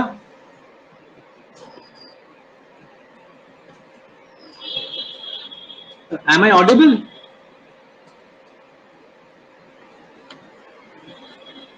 আচ্ছা আমি ধরে নিচ্ছি সবাই শুনতে পাচ্ছেন। হ্যাঁ, তো এইখানে এই যে বেলুনটা তুলে ধরা হয়েছে, এই বেলুনটা 15 দিন পর পর আমাদের স্টেশন থেকে ছাড়া হয়। এই বেলুনটা একটা সেন্সার সঙ্গে নিয়ে উড়ে যায়। এই বেলুনের বৈজ্ঞানিক অবদান হলো, এটা যখন উড়ে যায় তখন এই যে অ্যাটমসফিয়ারের বিভিন্ন লেয়ারের গ্যাসিয়াস কম্পোজিশন কি রয়েছে সেটা এ রেকর্ড করতে করতে যায়, এবং এই রেকর্ডেড ডেটাটা ট্রান্সমিটেড হয় স্টেশনে। এতে যে সেন্সারটা খুব ইম্পর্টেন্ট সেন্সার অন্যান্য প্যারামিটার গুলোর সাথে যেটা থাকে, সেটা হলো কি ওজোন সেন্সার। আমরা জানি যে আন্টার্কটিক ওজোন হোল, এই আন্টার্কটিকার ওপরে একটা বিরাট অঞ্চল জুড়ে ওজোন লেয়ার ক্ষীণ হয়ে যাচ্ছে। সেই ওজোন লেয়ার মনিটরিং এর জন্য এটা একটা ভীষণ গুরুত্বপূর্ণ রিসার্চ ফেসিলিটি, যেটা প্রত্যেক 15 দিনে একবার করে এটা ছাড়া হয়। এবং এটা হলো গিয়ে সেই ওজোন মনিটরিং এর জন্য একটা ওজোন লগার, তার পাশে রয়েছে এয়ার ফোটন, এটাতে এয়ার পার্টিকুলেট ম্যাটার, এয়ারে যে বিভিন্ন রকম পার্টিকুলেট ম্যাটার রয়েছে, যদিও সেখানে পলিউশন খুব কম, কিন্তু তবুও যে পরিমাণে পার্টিকুলেট ম্যাটার গুলো এই মেনল্যান্ড থেকে ট্রান্সপোর্টেড হয় বা ওখানকার অ্যানথ্রোপোজেনিক অ্যাক্টিভিটির জন্য পার্টিকুলেট জেনারেট হয়, সেগুলোকে মনিটর করে। এবার আসি পাওয়ার জেনারেশন। এত বড় স্টেশন কিসে চলে? এখানে অল্টারনেটিভ এনার্জির সোর্স কিছু কিছু রয়েছে, সোলার থাকে, উইন্ড এনার্জি থাকে, কিন্তু মূলত এই স্টেশন চালাবার জন্য আমাদেরকে ডিপেন্ড করতে হয় ফুয়েলের উপর। এই ফুয়েল যদিও কনভেনশনাল ফুয়েল নয়, এটাতে খুব উন্নত ধরনের এভিয়েশন টারবাইন ফুয়েল, এরোপ্লেন যে ধরনের ফুয়েলে চলে সেরকম আলট্রা পিওর ফুয়েল দিয়ে চালানো হয়, যাতে করে এখান থেকে মিনিমাম পলিউশন, একদম জিরো পলিউশন তো করা যায় না, কিন্তু এই যে স্টেশনগুলোতে রয়েছে, এই স্টেশনগুলোতে জেনারেটর থেকে যে বাতাসটা বেরোয় সেটাকেও একদম পিওর করে নিয়ে ছাড়া হয়।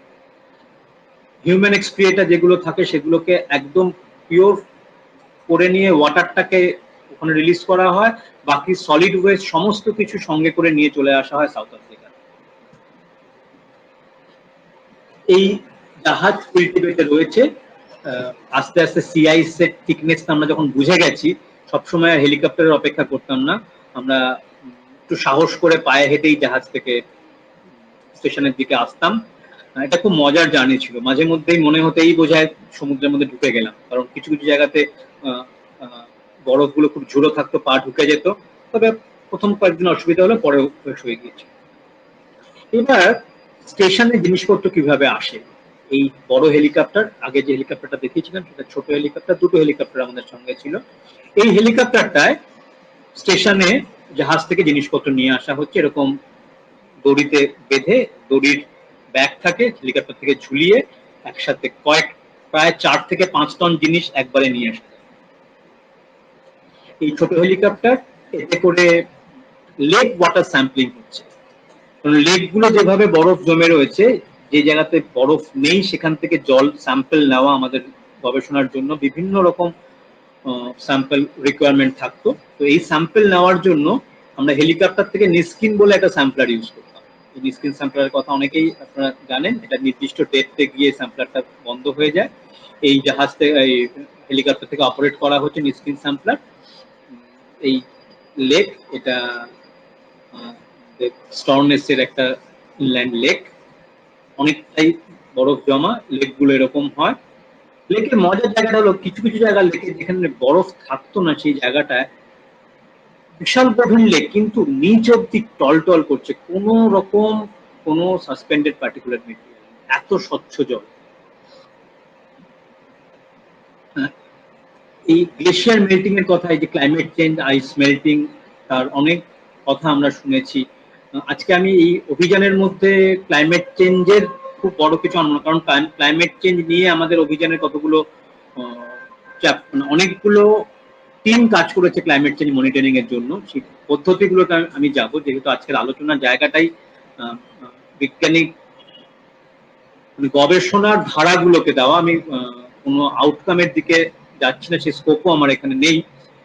এই যে আইস মেল্টিং, আইস কেভ তৈরি হচ্ছে, এটা একটা গ্লেশিয়ার, সেটা কিভাবে মেল্ট করে বেরিয়ে আসছে সেটা দেখাচ্ছি। এখানে তুষার ঝড় মাঝে মধ্যেই এরকম হয়, তুষার ঝড়ের সময়কার ছবি এটা। মুহূর্তের মধ্যে সবকিছু সাদা হয়ে গেল, বরফের কুচি গায়ে বিদ্ধ। আমরা যখন বাইরে বেরোতাম, যে ঘটনাটা ঘটতো সেটাকে আমরা পরিভাষাগত ভাবে বলা হয় উইন্ড চিল ফ্যাক্টর। বাতাস বওয়ার সঙ্গে সঙ্গে টেম্পারেচার নামতে থাকে। যদি বাতাসের টেম্পারেচার হয় -10 ডিগ্রি আর বাতাস বয় 50 নট, মানে বাতাসের বেগকে ওখানে নটে এক্সপ্রেস করা হয়, নটিক্যাল মাইলসে। তো 50 নটিক্যাল মাইল বেগে যদি বাতাস বয়, যখন টেম্পারেচার -10, সেই টেম্পারেচার ফিল হবে -36 ডিগ্রি। এবং আমরা যখন বাইরে বেরোতাম, আমাদের সেই রকম প্রিকশন নিয়ে বেরোতে হতো, পোশাক আশাক বিভিন্ন রকম সেফটি নিতে হতো। সেই ড্রেস আপ করতেই প্রায় সময় লেগে যেত, 10 থেকে 15 মিনিট লাগতো শুধু ড্রেস করতে। কারণ এই যে ফ্রস্ট বাইট, এটা যদি একবার কামড় বসায় তাহলে কিন্তু আর রক্ষা নেই। বিপদ নানা রকম। বরফের মধ্যে এরকম ক্রিভাসেস, হাঁটতে গিয়ে যদি সাবধানতা না অবলম্বন করা হয়, একদম এই ক্রিভাসেস এর মধ্যে পড়ে যাওয়া, খুঁজেও পাওয়া যাবে। তো খুব সাবধানে আমাদের চলাফেরা করতে হতো, সেফটি, এবং সবসময় বাডি পেয়ার, মানে একা কোথাও যাওয়া যাবে না, সঙ্গে কাউকে না কাউকে নিয়ে চলতে হবে। এবার ভারতী থেকে ফেরার পালা। আমরা 1 মাস থাকলাম ভারতীতে। 14ই ফেব্রুয়ারি আমরা ভারতী থেকে রওনা দিচ্ছি। এটা ড্রোন থেকে তোলা ছবি। পেছনে ল্যাশারম্যান হিল দেখা যাচ্ছে, যেখানে ভারতীয় গবেষণাগার। কুইলটিবেতে আমাদের জাহাজ এবার মৈত্রের দিকে রওনা। ফ্ল্যাগ অফ, আমরা পতাকা নেড়ে ভারতীকে বিদায় জানাচ্ছি। যখন আমরা ওখান থেকে চলে আসছি, তখন আস্তে আস্তে সন্ধে হওয়া শুরু হচ্ছে। এটা সেই এক গোধূলির ছবি, সন্ধে 8:35, 14ই ফেব্রুয়ারি 2020। আইসবার্গের ওপরে আলো পড়েছে, একটা অদ্ভুত সুন্দর। আমরা আবার সমুদ্রে ফিরে এসেছি, কারণ বরফের মধ্যে দিয়ে চলতে অসুবিধা হয় বলে সাদান ওশানে আবার জাহাজ চলে এসছে। আমরা আবার মৈত্রীর দিকে যাচ্ছি। দুটো স্টেশনের মধ্যে ফিজিক্যাল ডিস্টেন্স প্রায় 3000 কিলোমিটার, প্রায় 12 থেকে 14 দিন সময় লাগে যেতে। তুষারপাত হচ্ছে, আবার এরকম বরফ। এবারের বরফের ধরনটা একটু অন্যরকমের। সি আইসের ধরনটা আপনারা দেখতে পাচ্ছেন, আগের বার যতটা ফ্র্যাগমেন্টেড ছিল, এখন আরো বেশি একটু মোটা, ঘন হচ্ছে বরফ। এরকম টুকরো বরফ, যেটা আমাদের কাছে আশ্চর্য ছিল। এই বরফটা, যার কথা খুব বেশি জানতাম না, প্যানকেক আইস, প্যানকেকের মতো আইস ভাসছে গ্রিস আইসের মধ্যে। গ্রিস আইসটা হলো কি থকথকে গ্রিসের মতো আইস, যার মধ্যে পুরো সিস্টেমটা একটা সেমি সলিড মাস, এর মধ্যে ভাসছে বরফের টুকরো। এগুলো আস্তে আস্তে জমবে অথবা নাও জমতে পারে, এই অবস্থাতেও থাকতে পারে, ডিপেন্ডিং আপন দ্য টেম্পারেচার। তার মধ্যে মাঝে মধ্যে একটু ওপেন সি পাওয়া যায়, কখনো দূরে বরফ জমি, এরকম আলো আধারির খেলা, অদ্ভুত অদ্ভুত ল্যান্ডফর্ম। এই বরফের মধ্যে নানা রকমের ফরমেশন, আলো, এই যে ব্লু আইস ফরমেশন, বরফ গলে গিয়ে আবার জমা। ব্লু আইস একটা ইন্ডিকেটর, ক্লাইমেট চেঞ্জের ফলে ব্লু আইসের পরিমাণ বাড়ছে। ব্লু আইস খুব ভালো লক্ষণ নয়। এরকম সূর্য অস্তগামী সূর্যের আলোতে বরফ। এইবার জাহাজ গিয়ে ভিড়ল ইন্ডিয়া বে। এই ইন্ডিয়া বেতেই আমাদের প্রথম রিসার্চ স্টেশন দক্ষিণ গঙ্গোত্রী ছিল, যেখানে আমাদের জাহাজ ভিড়েছে তার থেকে 1 থেকে 1.5 কিলোমিটার। এখন এই দক্ষিণ গঙ্গোত্রী বেসটা বরফের নিচে, তার বদলে এখান থেকে 120 কিলোমিটার দূরে আমাদের স্টেশন তৈরি হয়েছে মৈত্রী। অদ্ভুত মজাদার স্টেশন, 89 থেকে অ্যাক্টিভ। প্রচুর অভিযাত্রী এখানে গিয়েছে, প্রচুর এটা সম্পর্কে লেখালেখি হয়েছে, অনেক রিসার্চ পেপার পাবলিশ হয়েছে, অনেক বই লেখা হয়েছে এটার উপরে।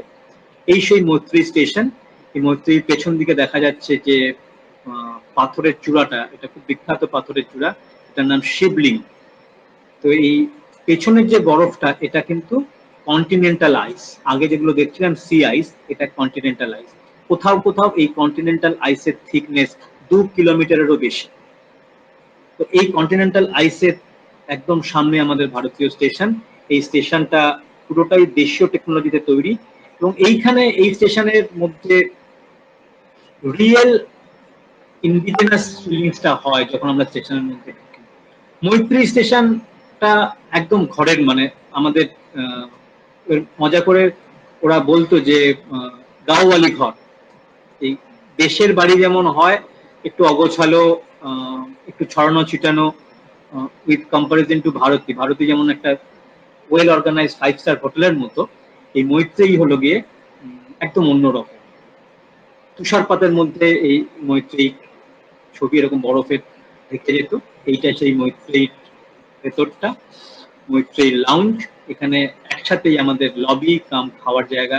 ভারতের মতো অতটা বড় স্পেস নয়, একটাই খাওয়ার জায়গা, ছোট মিটিং করার জায়গা। এটা ছিল আমাদের আড্ডা মারার lounge, western lounge, western lobby. এখানে কখনো কখনো গান বাজনা হতো, এখানে গিটার, হারমোনিয়াম, অনেক ইনস্ট্রুমেন্ট রাখা রয়েছে। এই যাকে এখানে দেখা যাচ্ছে, ইনি ইন্ডিয়ান পোলার প্রোগ্রামের নোডাল অফিসার, উনি আমাদের সাথে গিয়েছিলেন। ইনি আর্কটিক আন্টার্কটিক বোথ প্রোগ্রামের ইনচার্জ রয়েছেন, খুব বাঙালি।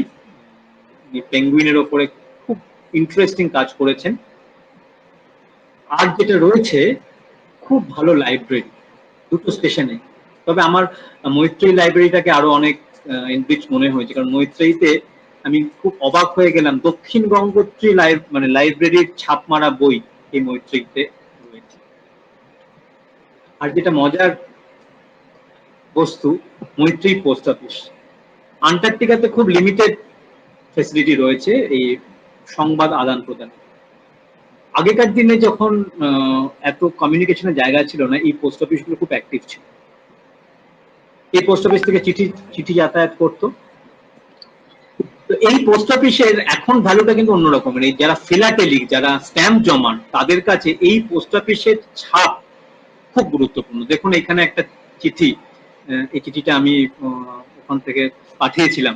এই চিঠিতে ছাপ মারা রয়েছে, এবং আমি জানি যে আজ থেকে 20 বছর 30 বছর পরে এই চিঠির একটা অন্যরকম গুরুত্ব হবে, কারণ এই চিঠিতে যে শিলমোহর গুলো রয়েছে, সেই শিলমোহর গুলোই একটা ঐতিহাসিক এক একটা মুহূর্তকে ইয়ে করছে।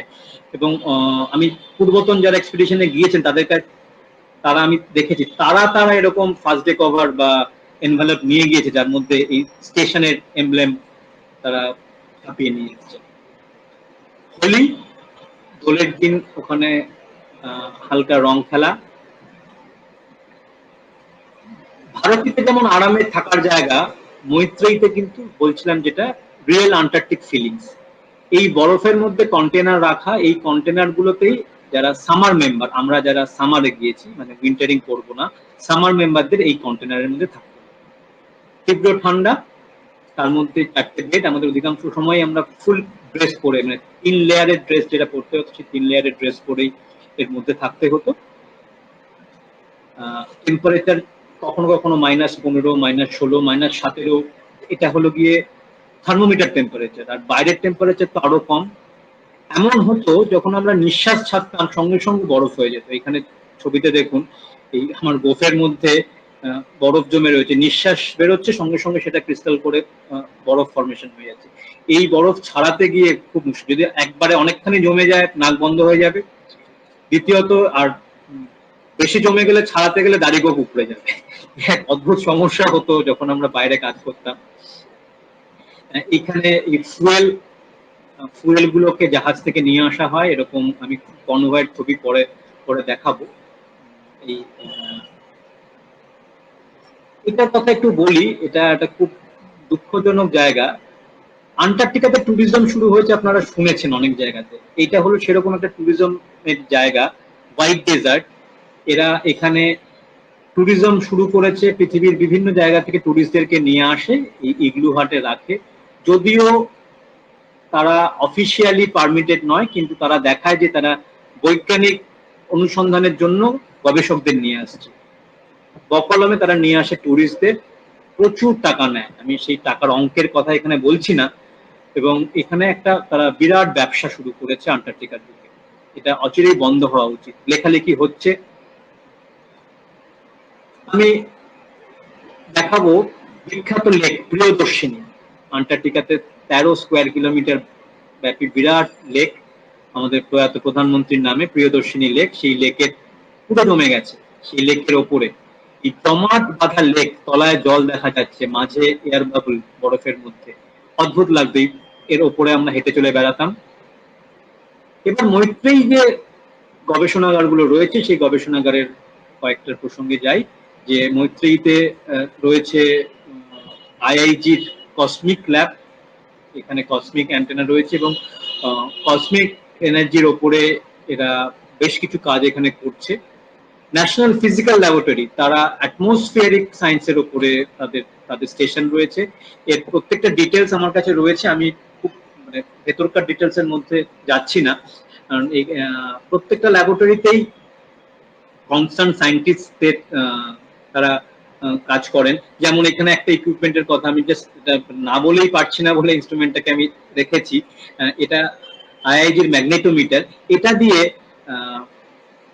কিভাবে ম্যাগনেটিক ফিল্ড চেঞ্জ হচ্ছে, খুব ইন্টারেস্টিং ভাবে গোপালচন্দ্র ভট্টাচার্যের লেখাতে এই মেরু অঞ্চলের ম্যাগনেটিক ফিল্ড চেঞ্জের কথা বলা হয়েছে। আমি তার কাজটার সাথেই এই যোগাযোগটা রাখার জন্য এই ছবিটিকে আমি রাখছি। এই যে এই ইনস্ট্রুমেন্টটা দিয়ে ম্যাগনেটিক পোল কিভাবে শিফট করছে। এখন যেখানে ম্যাগনেটিক পোল রয়েছে সেই জায়গাটার নাম ভস্টক, ওখানে রাশিয়ান রিসার্চ স্টেশন রয়েছে, পৃথিবীর শীতলতম জায়গা, দ্য ম্যাগনেটিক সাউথ পোল। তো এই magnetic south pole is shifting. তো এই শিফটিংটা স্টাডি করছে IIG, Indian Institute of Geomagnetism. এদের সাথে এরকম ছোট ছোট কিছু ফিল্ড ল্যাবরেটরি রয়েছে, যে ফিল্ড ল্যাবরেটরি গুলোতে খুব ইন্টারেস্টিং কিছু কাজ হচ্ছে। তার মধ্যে একটা সিসমোগ্রাফ ল্যাবরেটরি, যেটা ন্যাশনাল জিওফিজিক্যাল রিসার্চ ইনস্টিটিউট তারা করে। সেখানে এরকম একটা সিসমোলজিক্যাল ভল্ট রয়েছে, যার মধ্যে খুব সংবেদনশীল একটা সিসমোগ্রাফ রাখা রয়েছে, যেখানে প্রতিনিয়ত আন্টার্কটিকার বুকে যে ধরনের সিসমিক ওয়েভ জেনারেশন হচ্ছে তা সেগুলোকে রেকর্ড করা হয়, এবং শুধুমাত্র ডিজিটালি নয়, এবং এটাকে যাতে কোনো মানে অ্যানালগ ফর্মে খাতায় নোট করে রাখা। কারণ এখানে একটু বলার দরকার রয়েছে, এই যে ইনস্ট্রুমেন্ট গুলো থাকে, এই ইনস্ট্রুমেন্ট গুলোর একটা সমস্যার জায়গা হলো আমাদের বডিতে ড্রাইনেসের জন্য সাংঘাতিক স্ট্যাটিক ইলেকট্রিসিটি ডেভেলপ করে। অনেক সময় হয়েছে যে যখন আমরা ডেটা লগারটা হাতে নেওয়া হয়েছে, আমাদের বডিতে যে পরিমাণে ইলেকট্রিসিটি জমেছিল সেটা ডিসচার্জ হয়েছে এই ডেটা লগারে, সমস্ত ডেটা লগার ক্র্যাশ করে গেছে এই ডিসচার্জ এনার্জি, শর্ট সার্কিট হয়ে সমস্ত ডেটা ক্র্যাশ। কিছু অনেক ঝামেলা করে সেখান থেকে ডেটা উদ্ধার করতে হয়, যে কারণে ম্যাক্সিমাম ইনস্ট্রুমেন্টের ডেটা হাতে লিখে ব্যাকআপ করা হয়। মানে এই ধরনের সমস্যা, এই স্ট্যাটিক ইলেকট্রিসিটি ডেভেলপ করে যন্ত্রপাতি নষ্ট হয়ে যাওয়া, এরকম প্রত্যেক এক্সপিডিশনেই হয়, আমাদের এই এক্সপিডিশনেও হয়েছে। এটা একটা খুব খুব গুরুত্বপূর্ণ বিষয়। এখানে একটা ছোট তার দেখা যাচ্ছে, এরকম তার লাগানো থাকে, এই তারগুলোকে বলা আমরা টাচ করি, টাচ করে এনার্জি মানে আমাদের এক্সেস এনার্জি গুলোকে ডিসচার্জ করার পরে তারপরে ইনস্ট্রুমেন্ট টাচ করি। আন্টার্কটিক প্লেট মুভমেন্ট, আন্টার্কটিক প্লেটের যে আমরা প্লেট টেকটনিক্স এর কথা জানি, সেই প্লেট মুভমেন্টের জন্য যে সেটআপ সেটাও এখানে রয়েছে। This is crustal deformation around East Antarctic and Southern Ocean using GPS geodesy. এই সেটআপটা রয়েছে, এইটাকে মেনটেন করছে ন্যাশনাল জিওফিজিক্যাল রিসার্চ ইনস্টিটিউট। তারপরে আসছে অ্যাটমসফেরিক মনিটরিং। শুধু অ্যাটমসফেরিক নয়, মেট্রোলজিক্যাল মনিটরিং এর জন্য এখানে প্রচুর সেটআপ তৈরি করা হচ্ছে। এই সেটআপটার দরকার রয়েছে কারণ ক্লাইমেট চেঞ্জ বোঝার জন্য এইখানকার এই ডেটাগুলো অবশ্যই। তো এই যে অ্যাপেল হ্যাট, এই অ্যাপেল হ্যাটের মধ্যে এটা ফিল্ড বেস ল্যাবরেটরি, সব ল্যাবরেটরি তো স্টেশনের মধ্যে করা সম্ভব হয় না, ফিল্ডে যে মেজারমেন্ট গুলো করা হয় এইটা এই ল্যাবরেটরির ভেতরটা দেখানো হচ্ছে। ভালো করে খেয়াল করে দেখুন, ইনস্ট্রুমেন্ট গুলোকে সব কিন্তু রাখা হয়েছে স্লিপিং ব্যাগের মধ্যে মুড়ে, কারণ বাইরের টেম্পারেচার মাঝে মধ্যে -60 ডিগ্রি পর্যন্ত পৌঁছে যায়। তখন এই যন্ত্রপাতিগুলো যাতে ঠান্ডায় নষ্ট না হয়ে যায়, ভেতরে তো হিটার রয়েছে, হিটার ছাড়াও স্লিপিং ব্যাগের মধ্যে এই জিনিসপত্রগুলোকে স্টোর করে রাখা। আবার আরেকটা ল্যাবরেটরি, এখানে অ্যাথলোমিটার রয়েছে, এই অ্যাথলোমিটারে কন্টিনিউয়াস মনিটরিং করা হচ্ছে আন্টার্কটিকার এয়ারের। স্পেস অ্যাপ্লিকেশন সেন্টার, তারা এই ধরনের 6টা কর্নার রিফ্লেক্টর এই বছর ইনস্টল করেছে। কর্নার রিফ্লেক্টর গুলো তাদের স্যাটেলাইট ক্যালিব্রেশনের জন্য ব্যবহৃত হয়। এই আন্টার্কটিকার ওপর দিয়ে মোস্ট ইম্পর্টেন্ট বেশ কিছু স্যাটেলাইট পাথওয়ে রয়েছে এবং খুব অদ্ভুত ব্যাপার, আমি কেন বলছি, গোপালচন্দ্র ভট্টাচার্য লেখাতে তখন স্যাটেলাইটের কথা লেখা নেই, কিন্তু যদি আর্টিকেলটা আপনারা পড়েন অদ্ভুত ভাবে লেখা রয়েছে যে আন্টার্কটিকার ওপর দিয়ে ভবিষ্যতে বিমান চলাচল করবে এবং এই বিমান চলাচল করবে তার জন্য যে মেজারমেন্ট গুলো দরকার সেগুলো আন্টার্কটিকাতে হওয়া দরকার, এই কথা উনি লিখে গেছেন। এখন বিমান তো চলছেই, বিমান চলার সঙ্গে সঙ্গে প্রচুর স্যাটেলাইট এই অঞ্চলের উপর দিয়ে চলছে এবং এই স্যাটেলাইট গুলোকে ট্র্যাকিং এবং স্যাটেলাইট গুলোকে মনিটরিং করার জন্য প্রচুর সায়েন্টিফিক এক্সপেরিমেন্ট এখানে করা হচ্ছে। এবার আসি গ্লেশিওলজিক্যাল স্টাডি। এই গ্লেশিয়ার স্টাডি, গ্লেশিয়াল মাস ব্যালেন্স স্টাডি ক্লাইমেট চেঞ্জের একটা খুব বড় ইন্ডিকেটর। এটা আন্টার্কটিকার বিখ্যাত দক্ষিণ গঙ্গোত্রী গ্লেশিয়ার, মানে এই ছবিটা তোলার জন্য প্রায় 4.5 কিলোমিটার পায়ে হেঁটে আমি গিয়েছিলাম, আমার মনে আছে সেই দিনটা। সেখানে কোনো ভেহিকেল যায় না, পায়ে হেঁটে আমরা গিয়েছিলাম। এই দক্ষিণ গঙ্গোত্রী গ্লেশিয়ার স্নাউট, এটা আমরা আমার নিজের অভিজ্ঞতা, আমি গঙ্গোত্রী স্নাউটেও গিয়েছি, দক্ষিণ গঙ্গোত্রী স্নাউটেও যাওয়ার অভিজ্ঞতা হলো আমার। এখানে যেটা হয়, এই আইস কোর স্টাডি, পোলার রিসার্চের ক্ষেত্রে আইস কোর একটা ভীষণ গুরুত্বপূর্ণ সাবজেক্ট। এই আইস কোর প্রক্সি, এর মধ্যে খেয়াল করে দেখুন ছোট ছোট এয়ার বাবল দেখতে পাওয়া যাচ্ছে। এই যে এয়ার বাবল গুলো যে সময় আইস ফর্ম করেছিল, এই আইসটা যদি আজ থেকে 600 বছর আগে আইস ফর্ম করে থাকে, এই 600 বছর আগের বরফের মধ্যে বায়ুর বুদবুদ, 600 বছর আগের বায়ু এখানে ক্যাপচার হয়ে গেছে।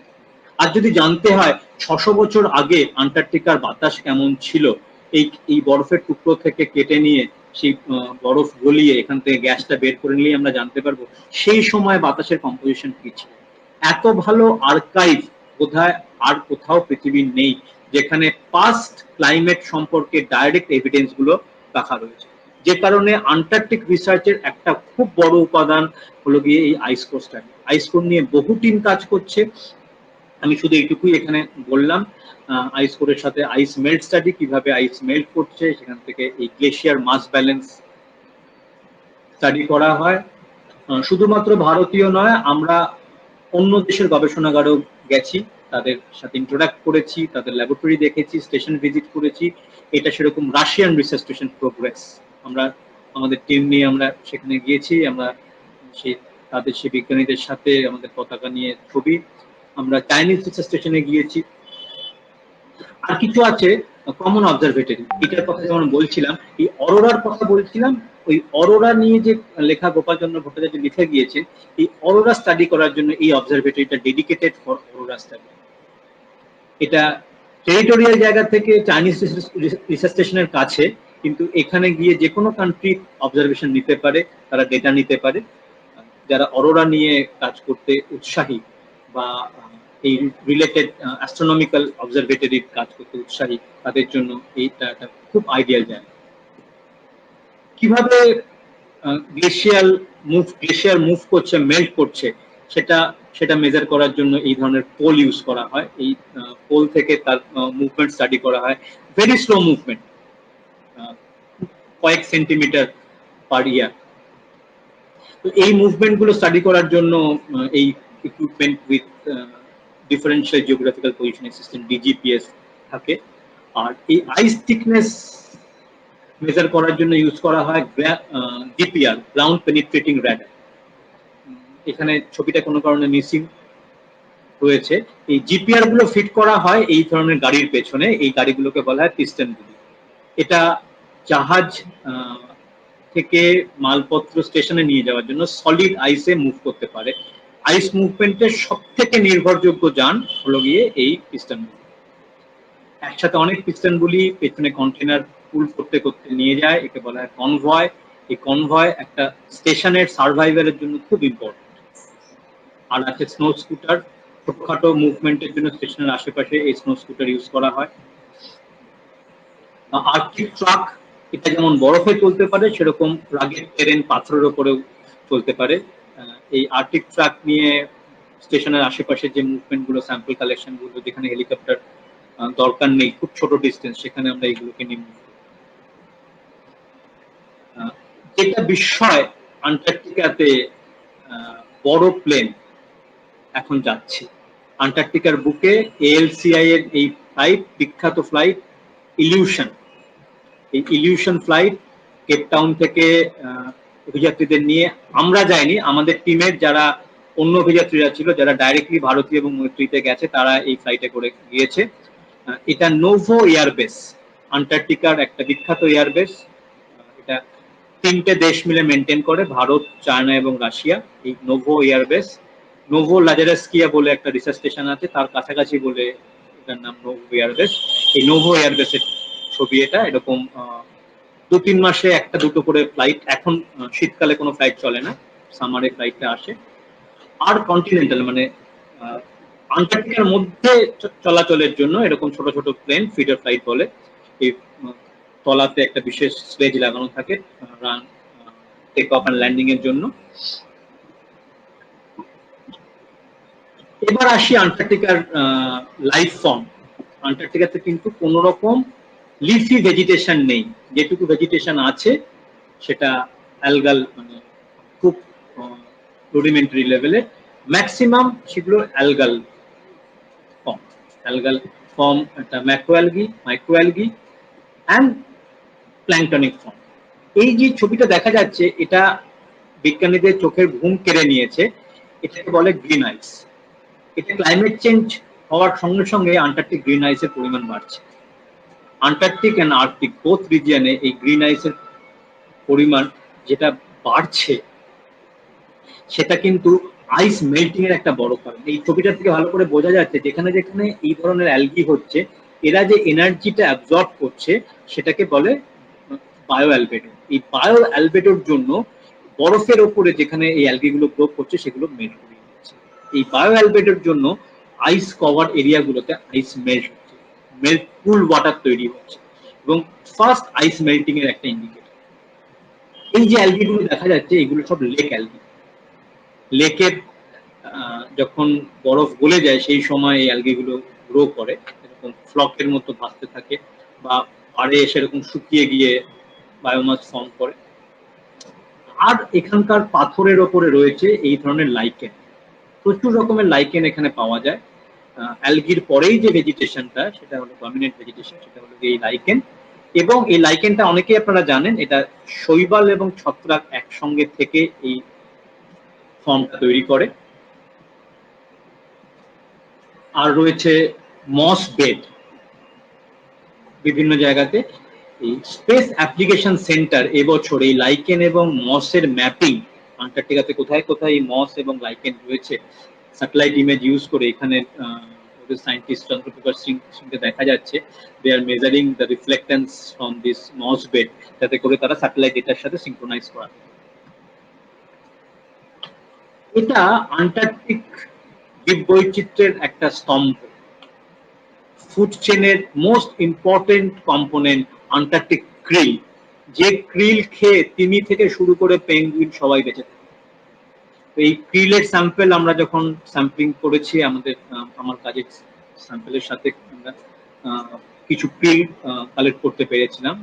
এই সেই ক্রিলের ছবি। আমি খুব এক্সাইটেড ছিলাম যেদিন প্রথম আমার নেটে এরকম ক্রিল ওঠে, কারণ ক্রিলের কথা ছোটবেলা থেকে এত শুনেছি, এত পড়েছি, বা পড়াবার সময় এই ক্রিলের এক্সাম্পল দিই।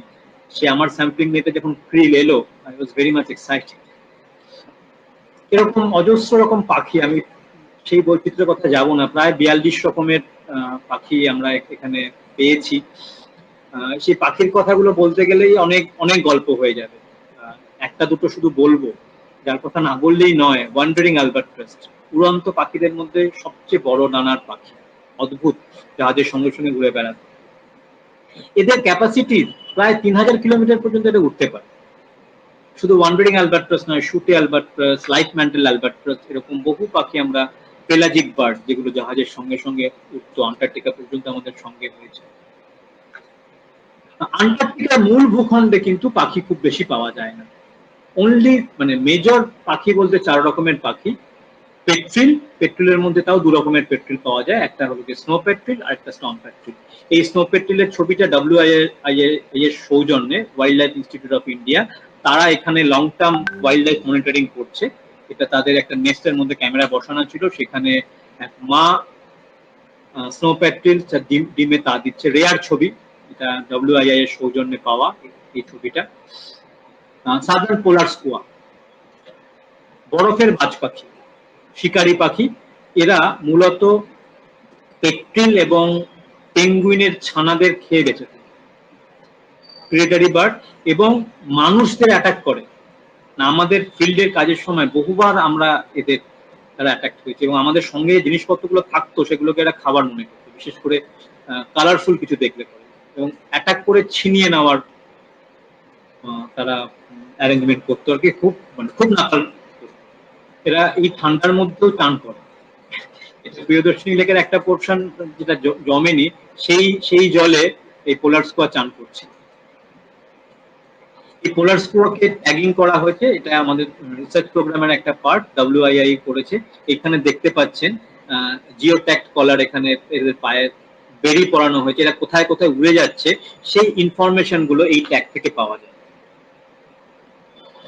এবার আসি পেঙ্গুইনদের রাজ্যে। এটা বিনার আইল্যান্ড পেঙ্গুইন ডুকারি। এই পেঙ্গুইন ডুকারিতে যাওয়ার সৌভাগ্য হয়েছিল ডক্টর দস্তিদারের কাজের সৌজন্যে। উনি যেহেতু পেঙ্গুইন নিয়ে কাজ করছেন, উনাকে অ্যাসিস্ট করার জন্য আমি পেঙ্গুইন ডুকারিতে কাজ করার সুযোগ পেয়েছি। এটা একটা অসামান্য অভিজ্ঞতা, ভাষায় প্রকাশ নয়। এই দুটো পেঙ্গুইন ডুকারি পাহারা দিচ্ছে, যদি স্কুয়া এসে অ্যাটাক করে তারা মুখোমুখি পেছনে ফিরে দাঁড়িয়ে দেখছে স্কুয়ারা আসছে কিনা, কারণ এখানে প্রচুর পেঙ্গুইন শাবক রয়েছে যাদের মা কিংবা বাবা সমুদ্রে গেছে খাবার আনতে। এরকম এক মাসি বা পিসি বা কাকা বা জ্যাঠা কেউ তার নিজের বাচ্চার সঙ্গে আরো অন্যদেরকে পাহারা দিচ্ছে। খুব ইন্টারেস্টিং জায়গা। এই জায়গা দিয়ে তারা মা বাবারা খাবার আনতে যাচ্ছে। আর রুকারি থেকে এরকম একটা স্লোপ রয়েছে, এই স্লোপ দিয়ে এদের পায়ে চলার রাস্তাও তৈরি হয়ে গেছে। এই ট্র্যাক লাইন দেখা যাচ্ছে, কিছু ভিডিও আছে, যদি সময় হয় পরে আমি দেখাবার চেষ্টা করব। এই ট্র্যাক লাইন দিয়ে তারা সুন্দরভাবে এই নেমে আসে। নেমে এসে যে জায়গাটা যায়, অদ্ভুত পার্থিব জায়গা, আমার আন্টার্কটিকাতে দেখা সেরা জায়গা। এখানে ওত পেতে আছে কিলার হোয়েল। পেঙ্গুইনরা খাবার নিতে আসছে, কিলার হোয়েলদের থেকে ফাঁকি দিয়ে যারা বেঁচে ফিরতে পারছে, মাঝে মধ্যেই একটা দুটো পেঙ্গুইন কিলার হোয়েলের পেটে চলে যাচ্ছে। কিলার হোয়েল এখানে রয়েছে এই আইসবার্গের মধ্যে। হোয়েলের কথাতে আমি শুনে আসছি না। এই পেঙ্গুইনদের একদম ভয় পায় না। যদি একদম হাঁটু গেড়ে পেঙ্গুইনের কাছে বসে যাওয়া যায়, ও তো ভাবে যে ওদেরই সমগোত্রের কেউ। একেবারে দেখুন, আমার একেবারেই কাছাকাছি এরা চলে এসছে, এবং কিছু ছবিতে আর কি রয়েছে একদম আমাদেরকে ঘিরে, কোন পাত্তাই দিচ্ছে না, তা আমাদের পাশ দিয়ে চলাফেরা করছে। এই মা পেঙ্গুইন তার ছানাকে খাওয়াচ্ছে, খাবার নিয়ে এসছে মুখে করে। অ্যাডিলে পেঙ্গুইনের পরেই যাদের কথা আমরা সব থেকে বেশি জানি, সেই এম্পায়ার পেঙ্গুইন। সত্যি এম্পায়ারের মতো লুক, এবং রাজকীয় তার থার্ড বাট, গায়ে কোটটাও খুব বাহারি, খুব ক্লোজ আপ ছবি।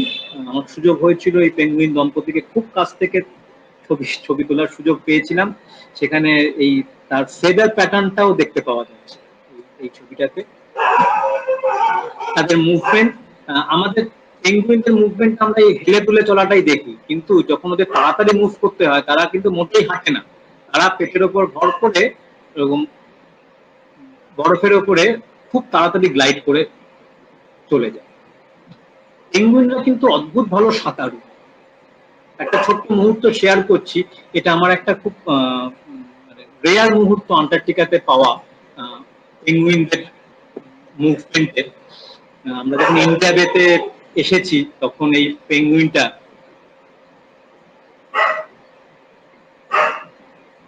সাঁতার কাটছে এবং আমি জাহাজ থেকে ছবিটা তুলছি, এরকম লাফিয়ে উঠে এবার মুভ করছে। দেখুন এই যে পেটে ভর করে খানিকক্ষণ চলবে, তারপরে যখন তাদের স্টেবিলাইজ আইসের উপর চলে যাবে, যেখানে তাদের আইসটা বডি ওয়েট ঠিকঠাক মতো নিতে পারবে এবং তারা একটু তাড়াতাড়ি থেকে গলায় সরে চলে এই চলা শুরু করলো পেঙ্গুইন। দারুণ মজার পাখি। এটা একটু লম্বা ভিডিও, আমি এটা পুরোটা যাচ্ছি না।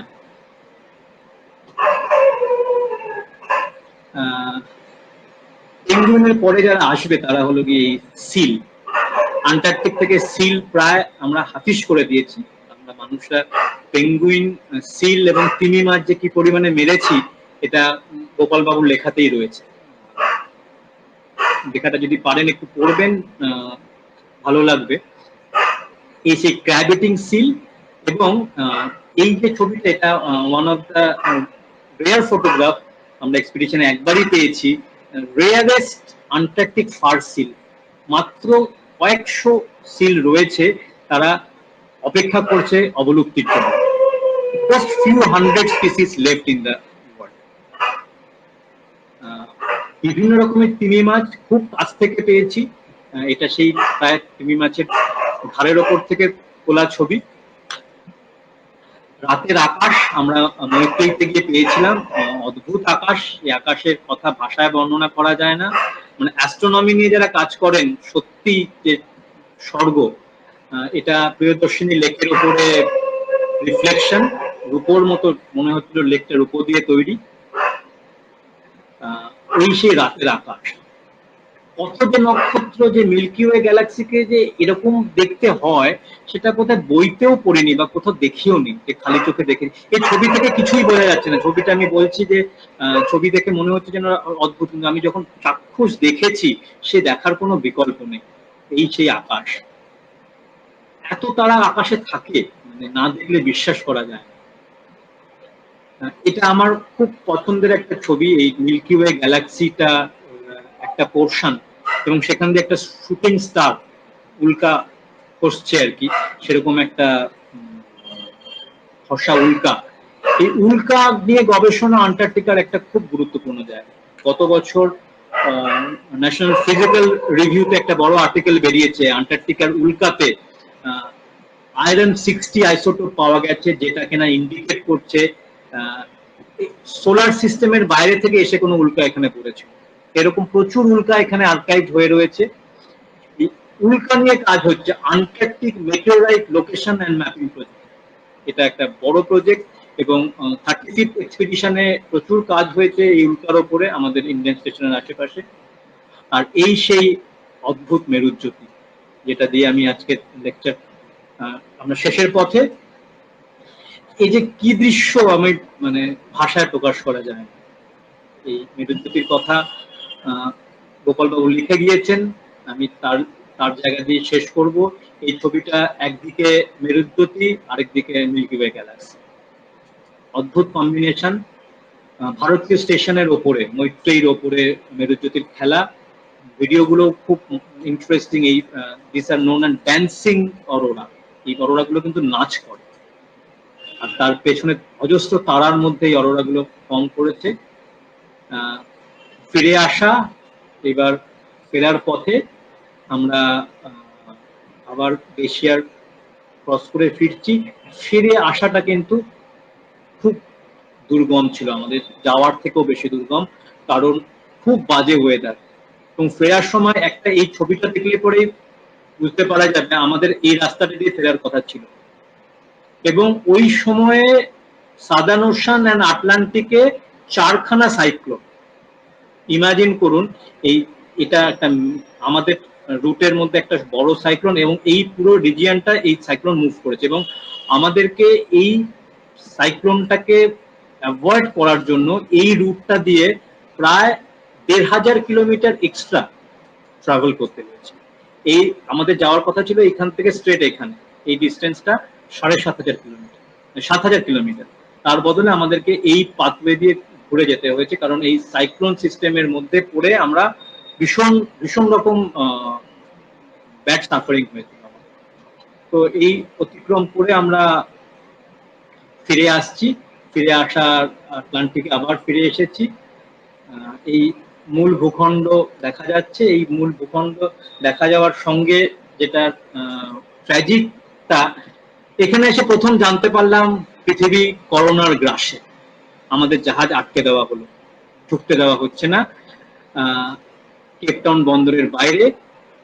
এখানে শেষ করব, কারণ যে দিনটাতে আমরা এখানে পৌঁছালাম, এই ম্যাপটা এখানে বলেনি, এইটা আমাদের যাত্রাপথ, সরি। এখান থেকে আমরা শুরু করেছিলাম, শুরু করে ক্রাউন বে থেকে ভারতী থেকে মৈত্রী, এটা প্রায় 3,500 কিলোমিটার পথ।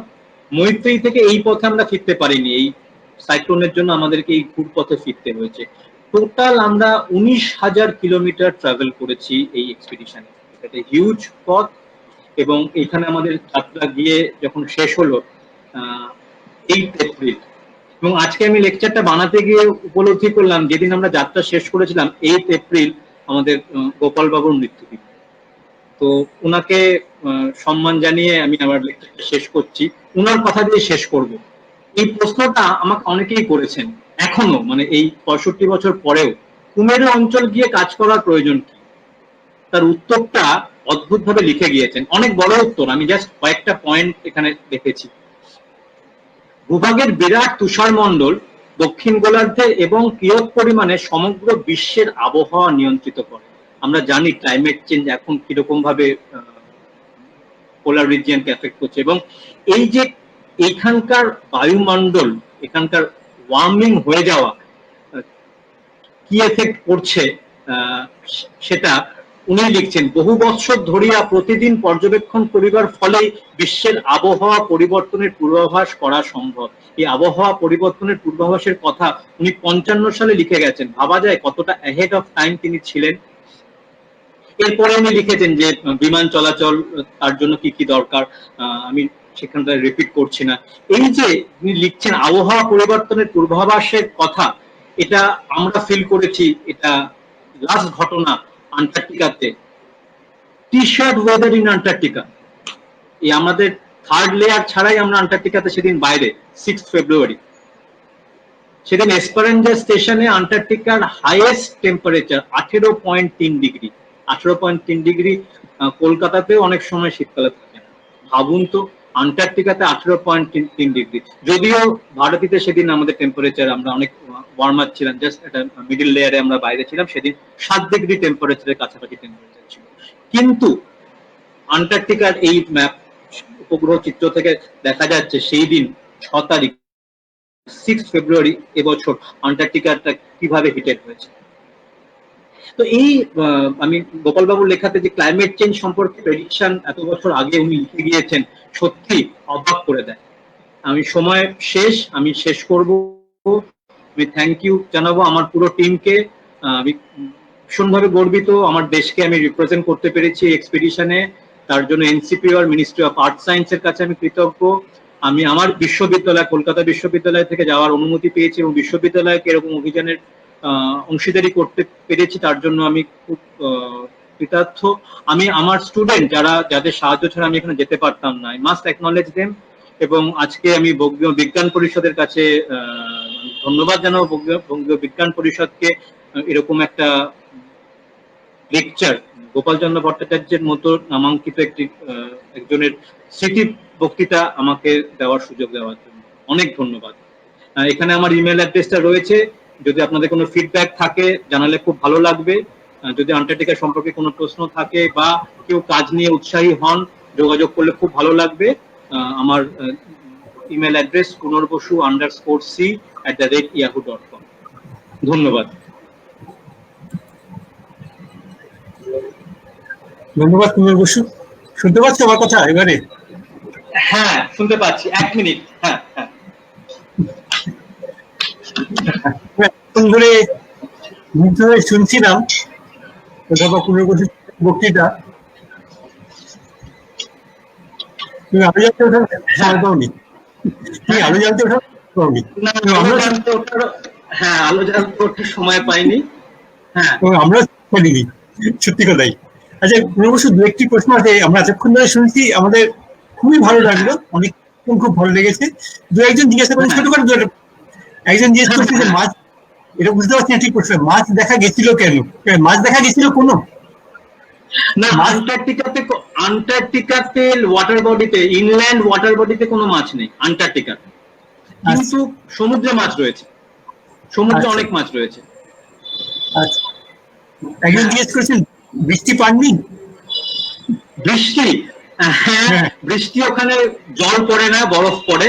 ব্লিজার্ড পেয়েছি, সাংঘাতিক ব্লিজার্ড, মানে সে আমি জানি না সময় কি অ্যালাউ করবে। বৃষ্টির প্রশ্ন যখন আসলো, একটা ছোট্ট ক্লিপিং দেখাই। তাড়াতাড়ি দেখো, ভালো লাগছে আমাদের সকলের। হ্যাঁ হ্যাঁ হ্যাঁ, একটা ছোট্ট ক্লিপিং। বৃষ্টি তো ওখানে হয় না, যেটা হয় এরকম ঝড় হয়, তাতে সারাক্ষণ 70 থেকে 80 নটে তীব্র বেগে বরফ কুচি মানে ফ্লাই করে আর কি। ভিডিও গুলো একটু মুশকিল হয়, ছোট্ট। তুমি ভিডিও উইন্ডোটায় যাও। হ্যাঁ হ্যাঁ,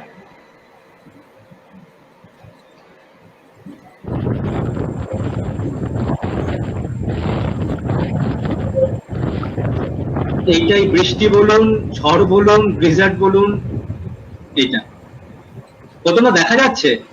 হ্যাঁ, দেখা যাচ্ছে। আওয়াজটা শুনুন, মানে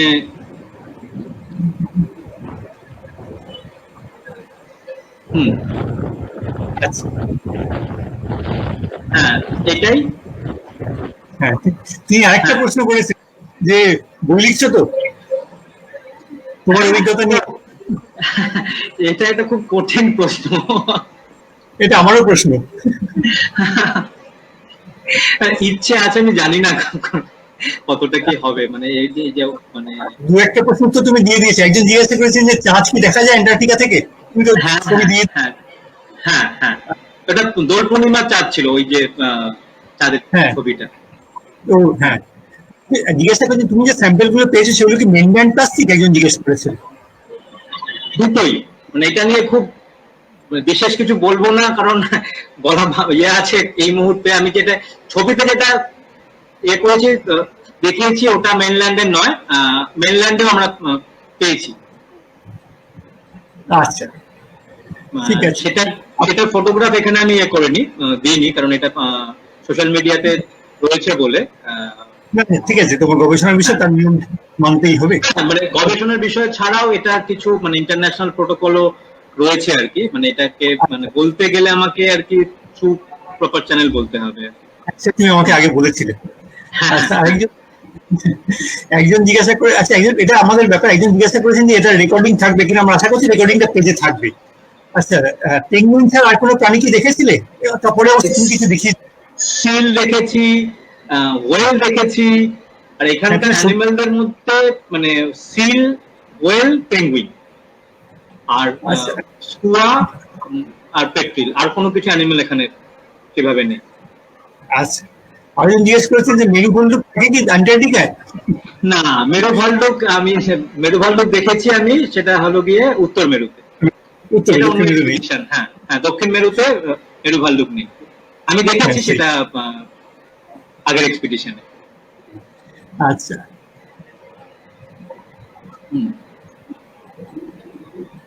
পেঙ্গুইনরা কি খায় একজন জিজ্ঞেস করেছেন। হ্যাঁ, পেঙ্গুইনরা মূলত krill, এই যে krill-এর ছবি দেখালাম, ছোট মাছ এবং krill-এর ওপরে তারা ফিট করে। আচ্ছা, মোটামুটি প্রশ্ন ছিল। পুনর্বসু অনেক ধন্যবাদ আমাদের এতক্ষণ সময় দিয়েছো বলে। আর আমার খুব ভালো লাগলো যে মানে এই যে আমাকে বিজ্ঞান পরিষদ এই সুযোগটা দিয়েছেন যে গোপালচন্দ্র ভট্টাচার্যের বক্তৃতা দেওয়ার, এতে আমি খুব ফিল প্রিভিলেজ রিয়েলি। আমার খুব আমি খুব আবেগমথিত হয়ে রয়েছি আর কি আজকে। এই গোপালচন্দ্র ভট্টাচার্য যার লেখা পড়ে বড় হয়েছি তার স্মৃতি বক্তৃতা দিতে পেরে সত্যিই আমার খুব ভালো লেগেছে। অনেক ধন্যবাদ সবাইকে। অনেক ধন্যবাদ পুনর্বসু। আপনাদের যে আজকে যারা অনেকক্ষণ ধরে শুনেছেন সবাইকে ধন্যবাদ দিচ্ছি। আশা করি আমরা ভবিষ্যতেও এই ধরনের অনুষ্ঠান করতে পারবো। আমরা সাধারণত অনুষ্ঠানগুলো আমাদের বিজ্ঞান পরিষদের আমাদের যে বাড়ি আছে সেইখানে করে থাকি, যতদিন না এই পরিস্থিতি স্বাভাবিক হচ্ছে আমরা আবার যে অনুষ্ঠান করি এখানেই করব। এছাড়া আমি প্রথমেই বলেছিলাম যে প্রকৃতি বিজ্ঞানী গোপালচন্দ্র ভট্টাচার্যের একটি ভারী সুন্দর জীবনী গ্রন্থ আমরা বার করেছি বিজ্ঞান পরিষদ থেকে। গত বছর সেটা পুনর্মুদ্রণ হয়েছে, দ্বিতীয় সংস্করণ হয়েছে অধ্যাপক রণতোষ চক্রবর্তীর লেখা। কেউ যদি চান তো সেটা বিজ্ঞান পরিষদ থেকে কিনতে পারেন, বা এটা অনলাইনেও কিনতে পারা যায়। বিভিন্ন বিভিন্ন যে বুক স্টোর আছে অনলাইন, সেখানেও বইটি থাকে। আমাদের জ্ঞান বিজ্ঞান পত্রিকায় নিয়মিত এই ধরনের লেখা হয়ে থাকে। আপনারা আশা করি অনেকেই এর গ্রাহক, বাকি যারা হননি যদি হতে চান আমাদের সঙ্গে যোগাযোগ করবেন। আপনাদের সবাইকে ধন্যবাদ। আজকে অনুষ্ঠান তাহলে আজকে আমরা এখানেই শেষ করছি। হ্যাঁ, ধন্যবাদ সবাই। নমস্কার।